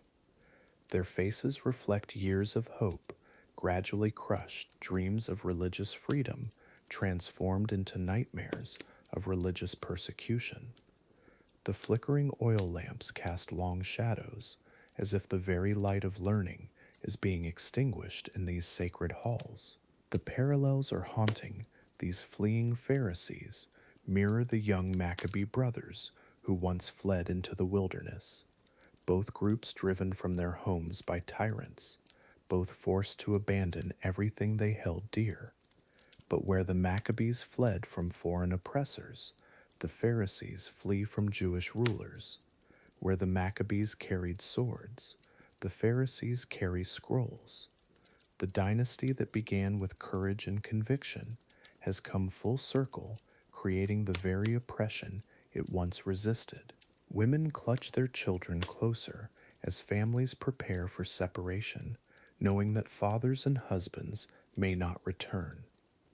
The same streets that once echoed with celebration during Hanukkah now witness a different kind of exodus, not from slavery to freedom, but from freedom back toward exile. Mothers pack small bundles, including precious items that connect them to their heritage, knowing their children may grow up in foreign lands, speaking foreign tongues, remembering Jerusalem only through stories. The psychic residue of fear permeates every stone, every doorway, every familiar corner where learned men once walked freely. Palace guards patrol the streets with increased frequency, searching for those who dare to teach the old ways, to interpret the scriptures according to tradition. The very act of learning has become an act of rebellion, the pursuit of wisdom transformed into a capital offense. Knowledge itself has become the enemy of those who rule. Secret messages pass between safe houses, coded words that indicate which routes remain open, which sympathizers can still be trusted. The underground network that preserves the fleeing scholars operates in whispers and shadows, using signals older than the Hasmonean dynasty itself. Each successful escape brings relief, each capture brings despair. The community that once thrived in open discourse now survives through clandestine communication, learning transformed into resistance. At Jerusalem's gates, the final farewells are silent and swift. No time for lengthy goodbyes, no opportunity for proper ceremonies. Fathers bless their sons with hurried words, elders pass their authority to younger hands, teachers entrust their life's work to distant disciples. The gates that once welcomed pilgrims from around the world now witness the exodus of Jerusalem's own scholars, the very minds that kept the flame of wisdom burning through centuries of foreign domination. The dynasty's fall from grace becomes crystal clear when we consider what the original Maccabees would think of their descendants. Mattathias began this journey to preserve religious freedom, to protect the right of Jews to study and practice their faith. His sons continued that mission with such dedication, such sacrifice, such pure intention. Now their great-grandsons hunt down those same religious teachers, persecute those same faithful Jews, destroy the very cause for which their ancestors died. Beyond Judea's borders, small communities of exiled scholars begin to form. In Alexandria, in Babylon, in distant cities throughout the Mediterranean world, these refugee teachers establish new schools, new centers of learning. They carry with them not just scrolls and manuscripts, but the living memory of Jerusalem's glory, the oral traditions that connect them to Moses and Abraham. Their exile becomes a strange kind of victory, spreading Jewish wisdom throughout the known world. The youngest refugees look back at Jerusalem's walls with eyes full of questions their parents cannot answer. How do you explain to a child that their own king, their own people, have become the enemy? How do you teach them to honor their heritage when that heritage is the reason for their flight? These children will grow up knowing Jerusalem only as a dream, a distant memory, a promise of return that may never be fulfilled during their lifetimes. In the growing silence, the absence of scholarly debate, the empty study halls tell their own story. where once vibrant discussions filled the air, where students once gathered eagerly around their teachers, now only echoes remain. The Hasmonean rulers have achieved something the Greeks never managed. They have silenced the very voices that kept Jewish learning alive through centuries of foreign occupation. The victory is hollow, the silence deafening, the loss immeasurable beyond words. Storm clouds gather not just in the physical sky, but in the political atmosphere surrounding Judea. The internal strife, the persecution of scholars, the growing corruption of the ruling dynasty, all these factors weaken the nation from within. Foreign powers take notice, Roman ambassadors file reports, military commanders assess vulnerabilities. The chaos created by the Hasmonean persecution of the Pharisees opens doors that would have remained closed, invites interference that might otherwise have been deterred. As this chapter of fleeing closes, we sense the approaching footsteps of a greater catastrophe. The Pharisees flee into exile, but their departure leaves Judea spiritually impoverished, intellectually weakened, politically vulnerable. In driving away their wisest counselors, their most faithful teachers, their deepest thinkers, the Hasmonean rulers have unknowingly prepared their kingdom for conquest. The Romans watch and wait and plan, knowing that a house divided against itself cannot stand against the approaching legions. Chapter 11, Thrones and Snares. The palace halls echo with whispered conspiracies tonight. Where once stood humble priests who fought for freedom, now dwell kings drunk on power. The very walls seem to weep as we witness the Hasmonean dynasty's darkest hour, when sacred brotherhood crumbles into bitter rivalry. Listen closely as we explore how noble hearts turned cold, how family bonds shattered like ancient pottery, and how the flame of Maccabee courage flickered toward its tragic end. Behind gilded doors and crimson curtains, the sons of heroes plot against their own blood. What started as a fight for religious freedom has twisted into something unrecognizable, a hunger for absolute power that devours everything sacred. The palace corridors that once rang with prayers now echo with schemes, where brothers who should stand united instead sharpen knives in shadow. Each whispered word carries the weight of betrayal. Each glance holds the promise of destruction. Aristobulus sits upon his stolen throne, his mother's cries still ringing from the dungeon below. How easily the crown corrupts, how quickly righteousness transforms into ruthlessness. The same hands that once cleansed the temple now reach for power with desperate greed. His brothers languish in chains, their only crime being born to the same womb. The irony cuts deep. A family that fought tyranny now practices it with chilling expertise. In the royal chambers, Alexandra Salome watches her husband's madness unfold with growing horror.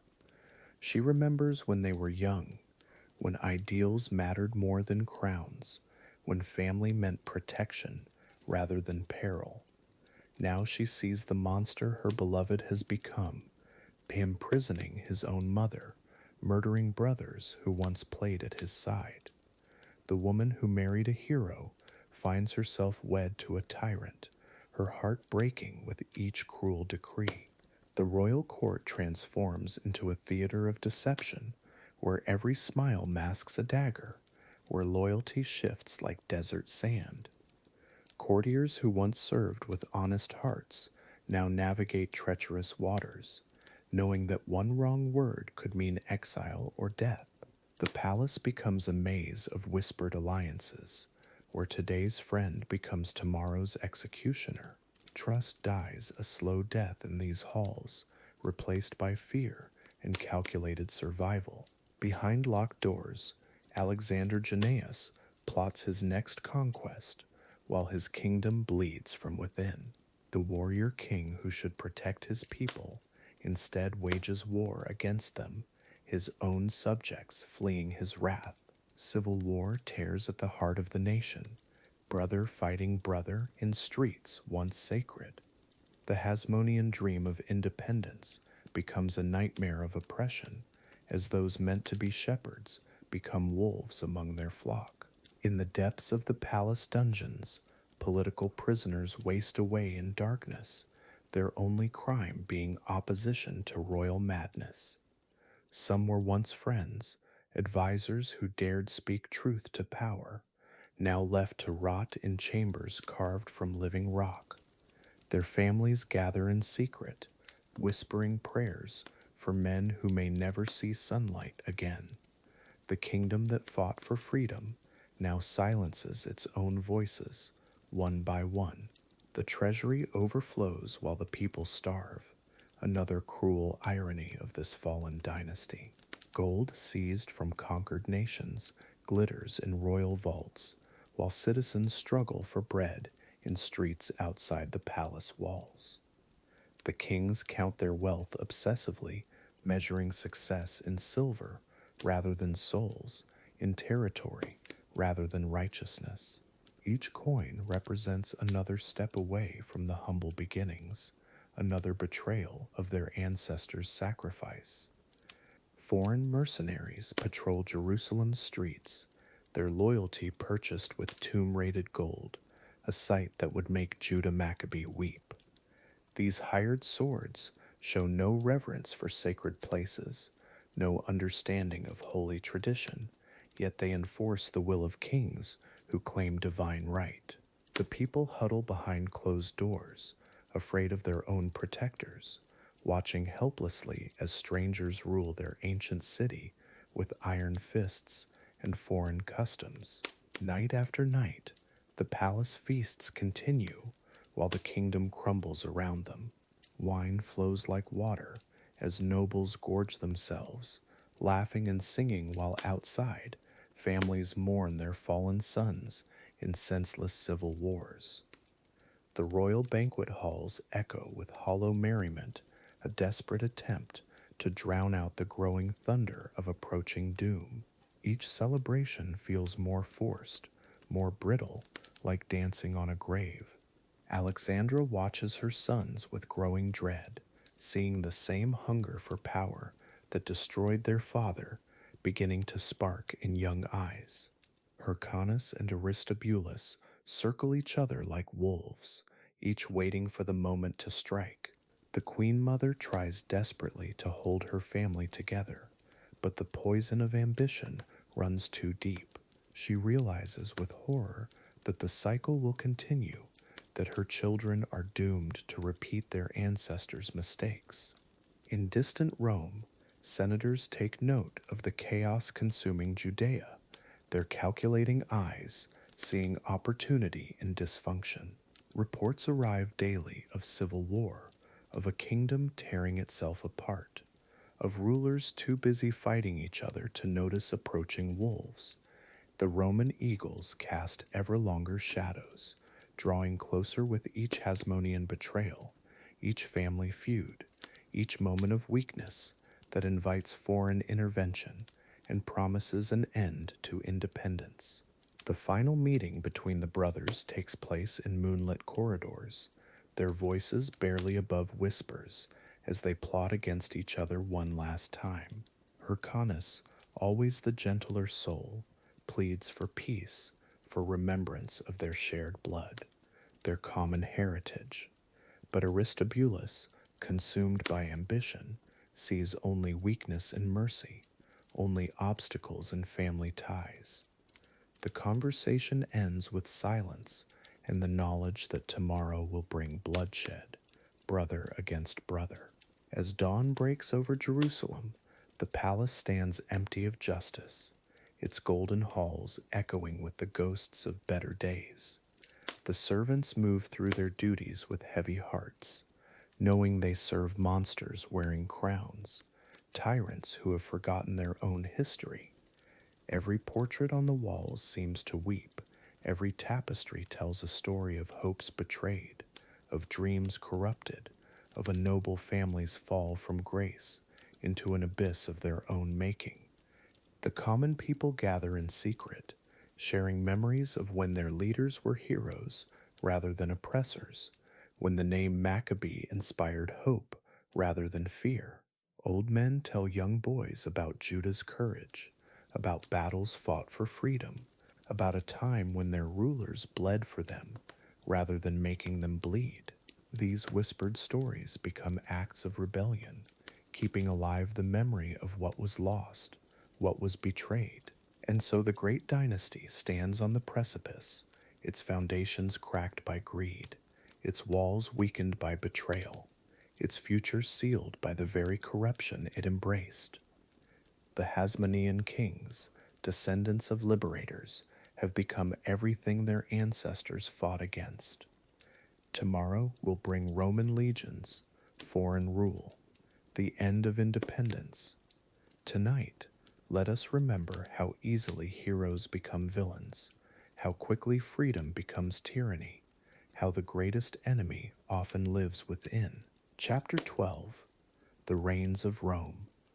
The distant thunder grows louder now, not from storm clouds, but from the measured march of Roman legions.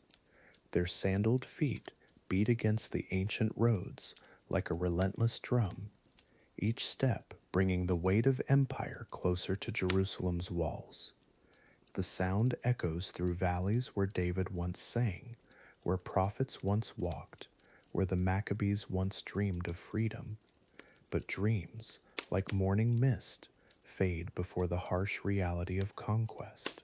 Pompey's legions stretch across the horizon like a crimson river, their bronze shields catching the morning sun in blinding flashes.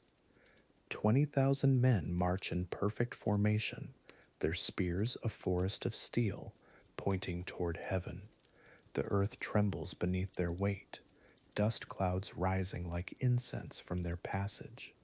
Behind them, siege engines roll forward on wooden wheels, catapults, and battering rams that will soon taste stone and mortar. Rome has come calling, and Rome does not ask permission. The clanking of armor fills the air like funeral bells, each piece of Roman mail telling stories of distant victories. These soldiers have conquered Gaul and Germany, have crossed the Alps and sailed the Mediterranean. Their weathered faces speak of battles won and cities taken, of peoples who learned to bow before the eagle's standards. Now they gaze upon Jerusalem's walls with the calm confidence of predators, knowing that time and siegecraft favor those who serve the eternal city. Jerusalem watches from her ancient walls, her people peering through narrow windows at the approaching storm. The city that has withstood Assyrians and Babylonians, that saw off Greek armies and Syrian elephants, now faces her greatest trial. Roman banners flutter in the wind like alien prayers, red and gold standards bearing the letters SPQR.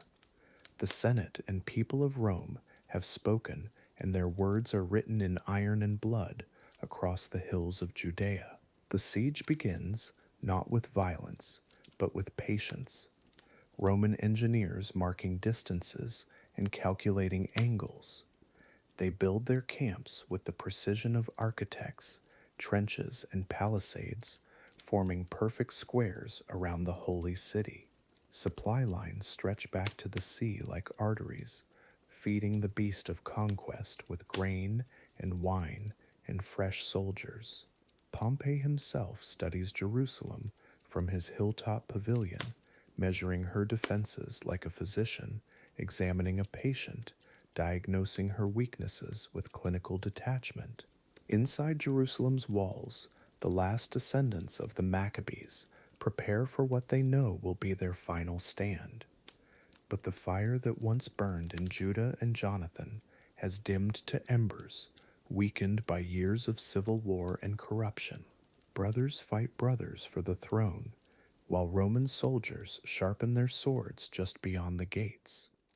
The people who once united against foreign oppression Now watch their leaders tear each other apart, their strength scattered like leaves before the approaching storm. Roman catapults begin their deadly song, hurling stones the size of millstones against ancient walls. Each impact sends tremors through the city, dust and debris raining down like snow. The sound echoes off the Temple Mount, a percussion of destruction that drowns out prayers and psalms. Citizens huddle in their homes as limestone blocks crash through rooftops, their world literally crumbling around them. The Romans work with methodical precision, each volley calculated to maximize terror and damage. Battering rams roll forward on wooden wheels, their bronze heads carved in the shape of wolves and eagles. 50 men push each engine toward the gates, their voices raised in battle songs that speak of glory and conquest. The first blow against Jerusalem's portal rings out like thunder, the ancient cedar and iron groaning under the impact. Again and again the rams strike, each blow weakening the barriers that have protected this holy place for generations, each strike bringing Rome closer to victory. Within the city, families gather in the temple courtyard, seeking divine protection. Priests burn incense and offer prayers, their voices rising above the sounds of siege. Children cling to their mothers' robes, while fathers sharpen whatever weapons they can find. Kitchen knives and farming tools transformed into instruments of desperate resistance. The wealthy flee through hidden tunnels, but the common people remain, their faith anchored to these ancient stones, believing that the God of Abraham will not abandon his holy mountain. For 3 long months the siege continues, summer fading into autumn as Roman discipline grinds against Jewish determination. Hunger stalks the city streets, wells run dry, and granaries empty. The weak fall first, the elderly and infants succumbing to starvation, while the strong grow desperate.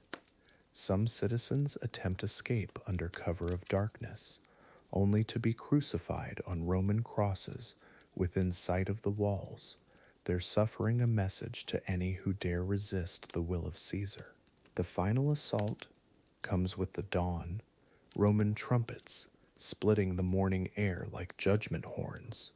Legions surge forward in waves, shields locked and spears leveled, their war cries mixing with the screams of defenders. The gates splinter, walls crumble, and the eternal city's soldiers pour through breaches like a flood of bronze and steel. Street by street, house by house, the Romans claim their prize, each footstep writing the end of an era in blood upon ancient stones. Roman standards now fly from Jerusalem's highest towers, the eagle and fasces replacing the symbols of David's line. Pompey himself enters the Holy of Holies, his sandaled feet treading where only the high priest was meant to walk. The violation sends shockwaves through the surviving population, their sacred places defiled by foreign boots, their covenant seemingly broken by earthly power. The general emerges disappointed, finding no golden idols to plunder, only empty space and ancient faith. The survivors emerge from hiding like ghosts from tombs, their faces hollow with hunger and grief. Roman census takers move through the rubble, counting heads and cataloging wealth, reducing a proud nation to numbers on papyrus scrolls. New taxes are imposed, tribute demanded, and Roman governors appointed to rule in Caesar's name. The independent kingdom of Judea breathes its last, its sovereignty dissolved like salt in the Mediterranean, its dreams of freedom buried beneath the weight of imperial ambition. Where once the Maccabee banners flew in defiance, now Roman eagles perch like vultures over a conquered land. The family that began as righteous priests defending their faith has become a cautionary tale. their legacy trampled beneath the boots they once drove from these same streets. Their descendants lie dead in palace courtyards, killed not by foreign invaders, but by their own corrupted ambitions, their noble cause perverted into the very tyranny they first opposed, their victory transformed into ultimate defeat. Roman law now governs where Torah once reigned, supremes praping, Latin replacing Hebrew in the halls of power, Caesar's image stamped on coins where once only symbols of faith appeared. The priests who remain serve at Roman pleasure, their authority dependent on imperial approval, their independence a memory as distant as their ancestors' victories. A new order has dawned over Jerusalem, one measured not in Sabbaths and festivals, but in tribute payments and military reports, in the cold efficiency of empire. And so the rains of Rome wash over the holy city, cleansing away the last traces of Hasmonean rule, eroding the foundations of independence like water wearing down stone. The miracle of Hanukkah seems distant now, that brief flame of freedom extinguished by the harsh winds of conquest. The price of corruption has been paid in full. The Maccabees' noble dream buried beneath the rubble of their descendants' failures, leaving only the eternal question, was the light worth the darkness that followed? Chapter 13, A Legacy in Ashes. Winter winds whistle through empty palace courtyards, where once the sounds of celebration echoed. The Hasmonean dynasty has crumbled, leaving only scattered stones and haunting memories. In these desolate halls, we find ourselves contemplating a family's journey from heroes to tyrants. The same bloodline that lit the temple's eternal flame eventually extinguished the very freedom they once fought to preserve. Their legacy lies buried beneath centuries of silence. Listen, do you hear it? The absence of laughter, the missing footsteps of children playing in these abandoned courtyards. Once, these walls witnessed the joy of religious freedom restored. Now they stand as monuments to power's corruption. The Maccabees began as humble priests, defending their people's right to worship. Yet their descendants became the very oppressors their ancestors had fought against, wielding swords where once they carried Torah scrolls with trembling reverence. Picture Mattathias, the elderly priest who first raised his hand against tyranny. His weathered face, lined with years of faithful service, burned with righteous anger when he witnessed desecration. He never could have imagined that his great-grandsons would one day commit worse sacrileges than Antiochus ever dreamed. The torch of rebellion he lit eventually became a fire that consumed everything he held sacred, including his own family's soul. The irony cuts deep like winter wind through these crumbling stones.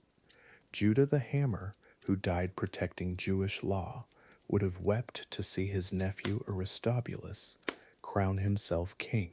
The Maccabees fought against Hellenization, yet their descendants adopted Greek names with shameless pride. They resisted forced conversion, then later forced circumcision upon conquered peoples.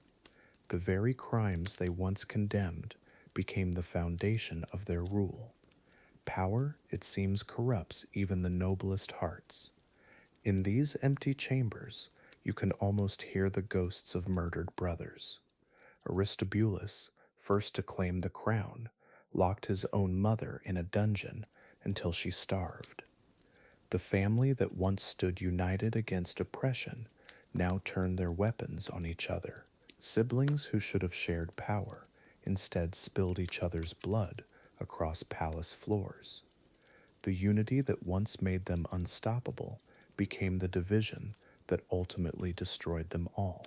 John Hyrcanus, whose very name speaks of corruption, descended into King David's sacred tomb like a common grave robber. The gold he stole, meant to honor the greatest king in Jewish history, he used to hire foreign mercenaries. Imagine David's horror knowing his resting place was violated to fund armies that would oppress his own people. The descendants of priests became the enemies of everything priesthood represented, trading holiness for political power. The Pharisees, those faithful guardians of Jewish law, fled in terror from palaces where they once found welcome. These scholars, who preserved the Torah through centuries of persecution, now faced exile from their own land. The Hasmoneans, descendants of those who died for Torah observance, became the persecutors of Torah observant Jews. Teachers of law were forced to hide in caves, while kings who claimed their legacy ruled through fear and violence. Look at these palace walls, once modest dwellings of humble priests, now adorned with Greek sculptures and foreign gods. The Hasmoneans embraced the very Hellenization their ancestors died fighting. They wore crowns, though they had no right to kingship. They spoke Greek at banquets, while Hebrew prayers grew silent in their throats. The culture they once preserved through blood and sacrifice, they abandoned for the approval of foreign dignitaries and the intoxication of absolute power. The temple, that sacred space they once died to protect, became their personal treasury. Priests who should have served God instead served their own ambitions.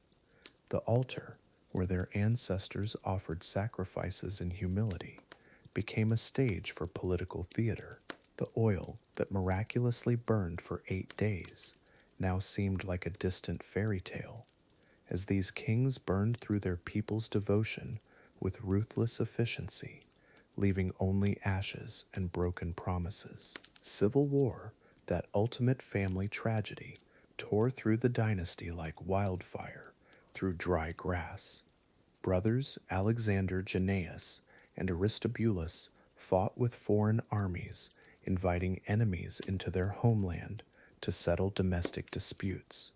The Romans, always watching, always waiting, saw their opportunity in this fraternal bloodshed.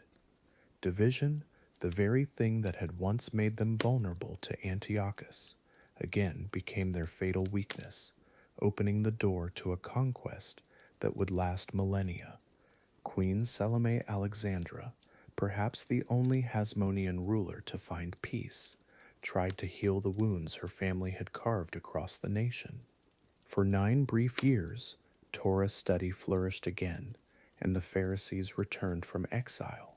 But even her attempts at restoration couldn't undo decades of corruption. Her sons, true to family tradition, resumed their civil war the moment she drew her last breath, destroying in months what she'd spent years rebuilding.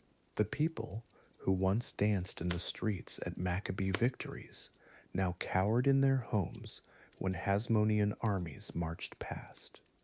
Celebrations of Hanukkah became bittersweet reminders of what was lost. Children lighting candles heard stories of brave ancestors while living under the tyranny of those ancestors' children. The miracle of oil paled beside the tragedy of how quickly light can become darkness when power replaces principle and politics corrupts even the purest hearts. Pompey, that Roman general who would end their independence forever, must have smiled when he received their desperate pleas for arbitration. Both brothers, Hyrcanus and Aristobulus, begged Rome to choose between them, never realizing Rome would choose neither.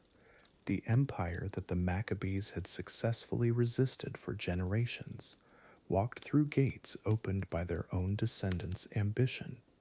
Freedom, once again, was traded for the promise of power, just as it had been in Antiochus's day. In 63 BCE, Roman boots echoed through the temple courts, marking the end of Jewish independence for 2,000 years. The Hasmonean dream, which began with a priest's righteous anger, ended with foreign soldiers looting the Holy of Holies. Mattathias's descendants, who inherited a free nation, left their children as subjects of empire. The dynasty that began by fighting for the right to worship ended by making worship itself impossible, as Roman eagles replaced the Star of David on Jewish coins. And so we light our Hanukkah candles in memory of a family whose legacy is written in ashes. We celebrate the oil that burned for 8 days while contemplating the dynasty that burned out in corruption. The miracle of the temple's rededication stands in stark contrast to the tragedy of how that temple's protectors became its desecrators. Each flickering flame reminds us that even the brightest lights can cast the deepest shadows when power becomes more important than purpose. Tonight, as winter winds blow through these empty courtyards, we're left with questions that echo through the centuries. How do heroes become villains? How does righteousness rot into tyranny? The Maccabee story teaches us that the greatest enemy isn't always the foreign oppressor, but the corruption that grows within our own hearts when we forget why we started fighting. Their legacy, written in both light and ashes, reminds us that victory's greatest danger is forgetting what victory was meant to preserve. Chapter 14, Hanukkah's Paradox. Tonight, we explore one of history's most troubling contradictions, the celebration of a family whose legacy became tyranny itself. As candles flicker in millions of homes, casting gentle shadows across festive meals, few know the dark truth behind the Hasmonean dynasty. The very heroes we honor at Hanukkah, the brave Maccabee brothers who fought for religious freedom, would transform into something far worse than their original oppressors. This is their forgotten story. Picture the scene, Jerusalem, 164 BCE. The temple has been reclaimed. Oil burns for 8 miraculous nights. Victory songs echo through the streets as the Maccabees stand triumphant. Judah Maccabee and his brothers had achieved the impossible, defeating the mighty Seleucid Empire, restoring religious freedom to their people. The Greeks are gone, the temple is pure, Jewish law reigns supreme once more. This moment, this shining victory, would later be remembered as Hanukkah's beginning. Yet, even in triumph, seeds of corruption were already taking root. The Maccabees had tasted power, and power, as we know, changes everything. What began as a holy war for religious freedom slowly transformed into something else entirely. The humble priests who had fought for Torah observance would soon abandon those very principles. The family that had rejected Greek culture would embrace it completely. The liberators would become the oppressors they had once fought against. The transformation began subtly with John Hyrcanus, son of Simon Maccabee. Unlike his predecessors, who had fought defensively, Hyrcanus launched aggressive campaigns of conquest. He expanded Judean territory far beyond its original borders, ruling with increasingly authoritarian control. But it was his most shocking act that revealed how far the dynasty had fallen. Hyrcanus broke into King David's tomb itself, looting the sacred burial site to hire foreign mercenaries. The very grave of Israel's greatest king, violated for gold. But grave robbing was only the beginning. When Hyrcanus conquered the Idumeans in the south, he presented them with an ultimatum that would have horrified his ancestors: convert to Judaism or face exile. This was the first forced conversion in Jewish history performed by the descendants of those who had fought against forced Hellenization. The irony was staggering. The Maccabees had rebelled against religious coercion. Now they were the ones wielding it against others. The dynasty's brutality reached new depths under Aristobulus I. This grandson of the original Maccabees imprisoned his own mother, letting her starve to death in a dungeon. He locked away his own brothers, fearing they might challenge his power. One brother, Antigonus, was murdered in what Aristobulus claimed was an accident, though few believed such convenient timing. The family that had once stood united against oppression now turned their violence inward, destroying themselves from within. Perhaps most tragically, the Hasmoneans began embracing the very Greek culture their ancestors had died fighting. They adopted Greek names, wore Greek crowns, lived in Greek-style palaces adorned with Hellenistic art. Aristobulus even called himself Philhellene, lover of Greek culture. The descendants of those who had died rather than abandon Jewish traditions now voluntarily abandoned them themselves. They had become everything their grandfathers had fought against, and they seemed proud of it. The Hasmoneans also claimed the title of king, despite having no legitimate right to rule. According to Jewish law, only descendants of King David could rightfully claim Israel's throne. The Hasmoneans were priests from the tribe of Levi, not royal blood from Judah. Yet they crowned themselves anyway, placing political ambition above religious law. The family that had once fought to restore proper temple worship now violated the most basic principles of Jewish kingship. As the dynasty grew more corrupt, they began persecuting the very people who had once supported their ancestors. Torah-observant Jews, the Pharisees, and other religious groups found themselves targets of Hasmonean violence. These were the spiritual descendants of those who had hidden in caves with the original Maccabees, studying Torah in secret. Now they were being hunted by the Maccabees' own descendants. The protectors had become the persecutors. The persecution reached horrifying levels under Alexander Jannaeus.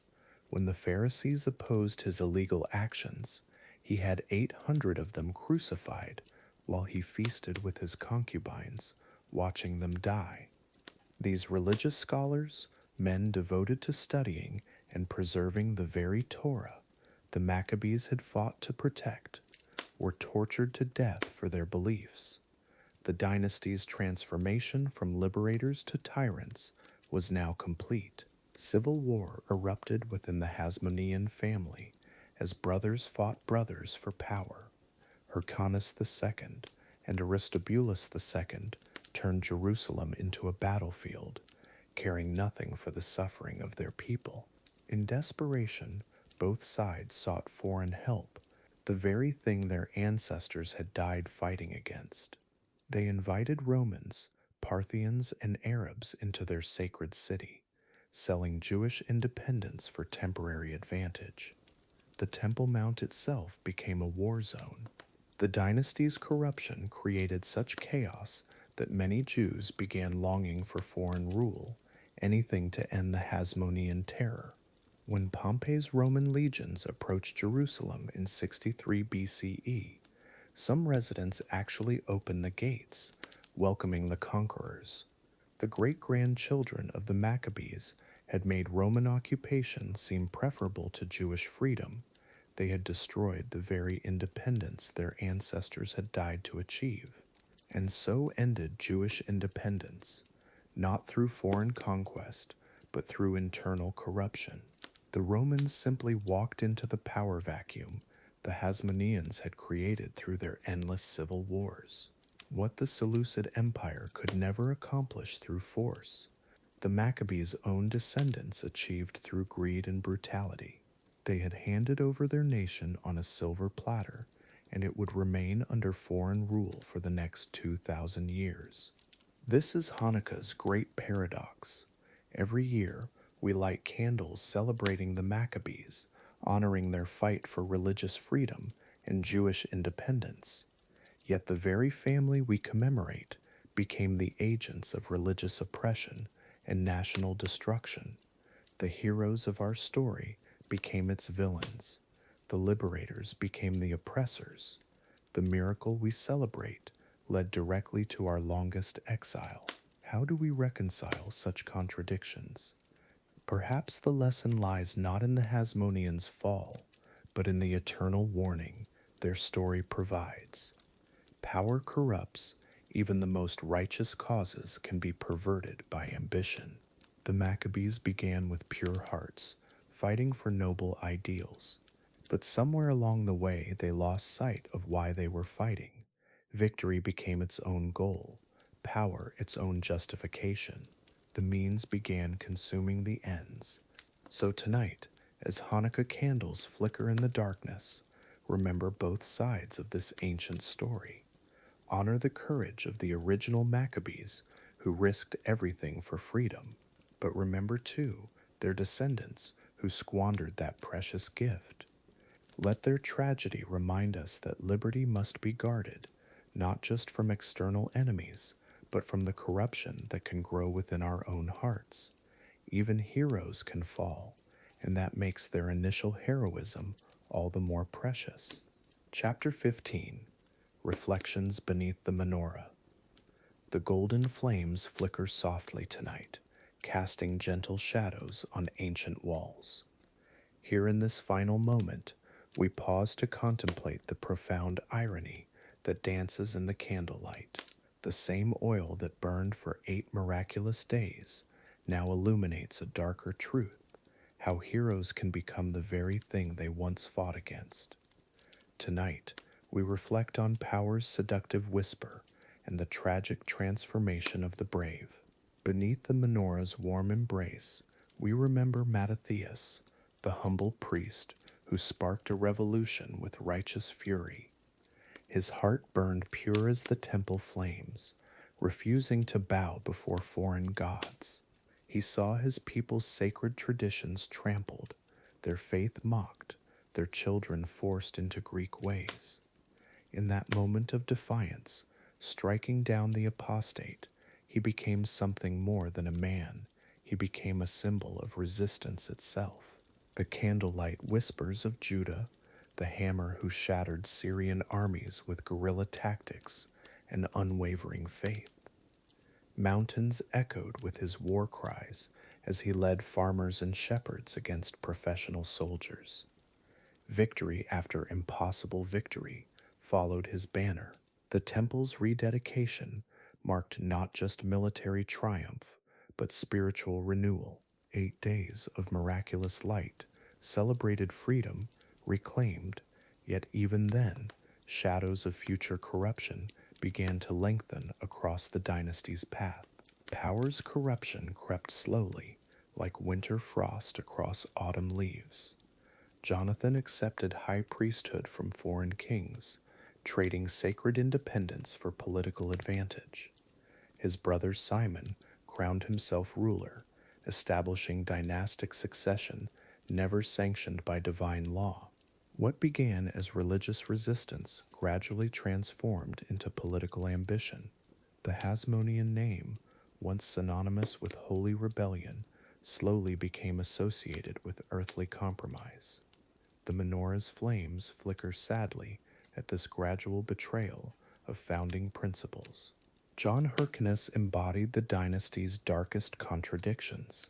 Descended from priests who died defending Jewish tradition, he desecrated King David's tomb to fund mercenary armies.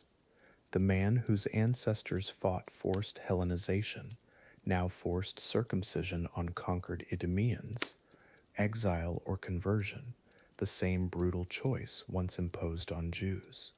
Sacred becomes profane, liberator becomes oppressor. The menorah's light reveals how easily righteousness transforms into the very tyranny it once opposed with sacred fire. Aristobulus claimed kingship illegally, imprisoning his own mother and brothers to secure power. The family that once united against oppression now tore itself apart in fraternal violence. Greek names replaced Hebrew ones. Golden crowns adorned heads that should have worn humble priestly turbans. Palace intrigue replaced prayer. Political calculation superseded spiritual devotion. The descendants of Mattathias lived exactly like the Hellenistic rulers, Their ancestors died fighting. Irony burns bitter in the candlelight tonight. Alexander Jannaeus ruled with unprecedented brutality, crucifying 800 Pharisees while feasting with concubines. These were Torah-observant Jews, the spiritual heirs of those who supported the original Maccabee revolt. The dynasty's circle closed completely. Hasmonean rulers now persecuted precisely the type of faithful Jews their ancestors died protecting. The menorah's flames seemed to weep at this ultimate betrayal, where defenders of faith became its cruelest oppressors through power's inexorable corruption. Civil war consumed the dynasty's final generations as brothers Hyrcanus and Aristobulus battled for supremacy. Their conflict invited Roman intervention, ending Jewish independence for 2 millennia. Pompey's legions marched through Jerusalem's gates because Hasmonean ambition had torn the kingdom apart from within. The family that won freedom through unity lost it through division. Power's appetite had devoured not just their souls, but their people's destiny. The menorah burns solemnly for this tragic irony. Tonight, in the gentle glow of 8 sacred flames, we contemplate this bittersweet legacy. Hanukkah celebrates the Maccabees' initial courage, their willingness to die for principle over convenience. In Wamswood Dehirin Kavir, or Kanganpair. Yet their descendants' corruption reminds us that victory can breed its own defeat, that power transforms even the most righteous hearts. The Festival of Lights illuminates both triumph and tragedy, heroism and its ultimate betrayal. Perhaps this duality makes the holiday more meaningful, not less. The menorah's wisdom whispers that human nature itself is the eternal battleground. Within every liberator lurks a potential oppressor, within every reformer a future tyrant. The Hasmonean story teaches that external victory means nothing without internal vigilance. Freedom requires constant renewal. Righteousness demands perpetual humility. Power's corruption is not inevitable, but neither is resistance to it. The flames remind us to guard our own hearts as carefully as the ancient priests guarded the eternal fire. Perhaps the miracle wasn't just 8 days of burning oil, but 8 centuries of preserved memory. Despite the dynasty's corruption, Jewish tradition maintained the story of original righteousness. Rabbis preserved Mattathias's courage while acknowledging his descendants' failings. The menorah's light survived both Syrian oppression and Hasmonean tyranny, outlasting empires and dynasties alike. Sometimes the greatest victory is simply remembering what we once stood for, even when we've forgotten how to stand for it. In these quiet moments beneath flickering flames, we find gentle closure in complexity. History rarely offers pure heroes or simple villains, only human beings struggling with impossible choices. The Maccabees were both freedom fighters and future tyrants, religious zealots and political pragmatists, sacred rebels and corrupt rulers. Their story teaches not despair, but humility, recognition that we all carry seeds of both liberation and oppression within our mortal hearts. The menorah stands eternal witness to this truth, that light must be constantly rekindled, that freedom requires perpetual vigilance, that righteousness demands daily renewal.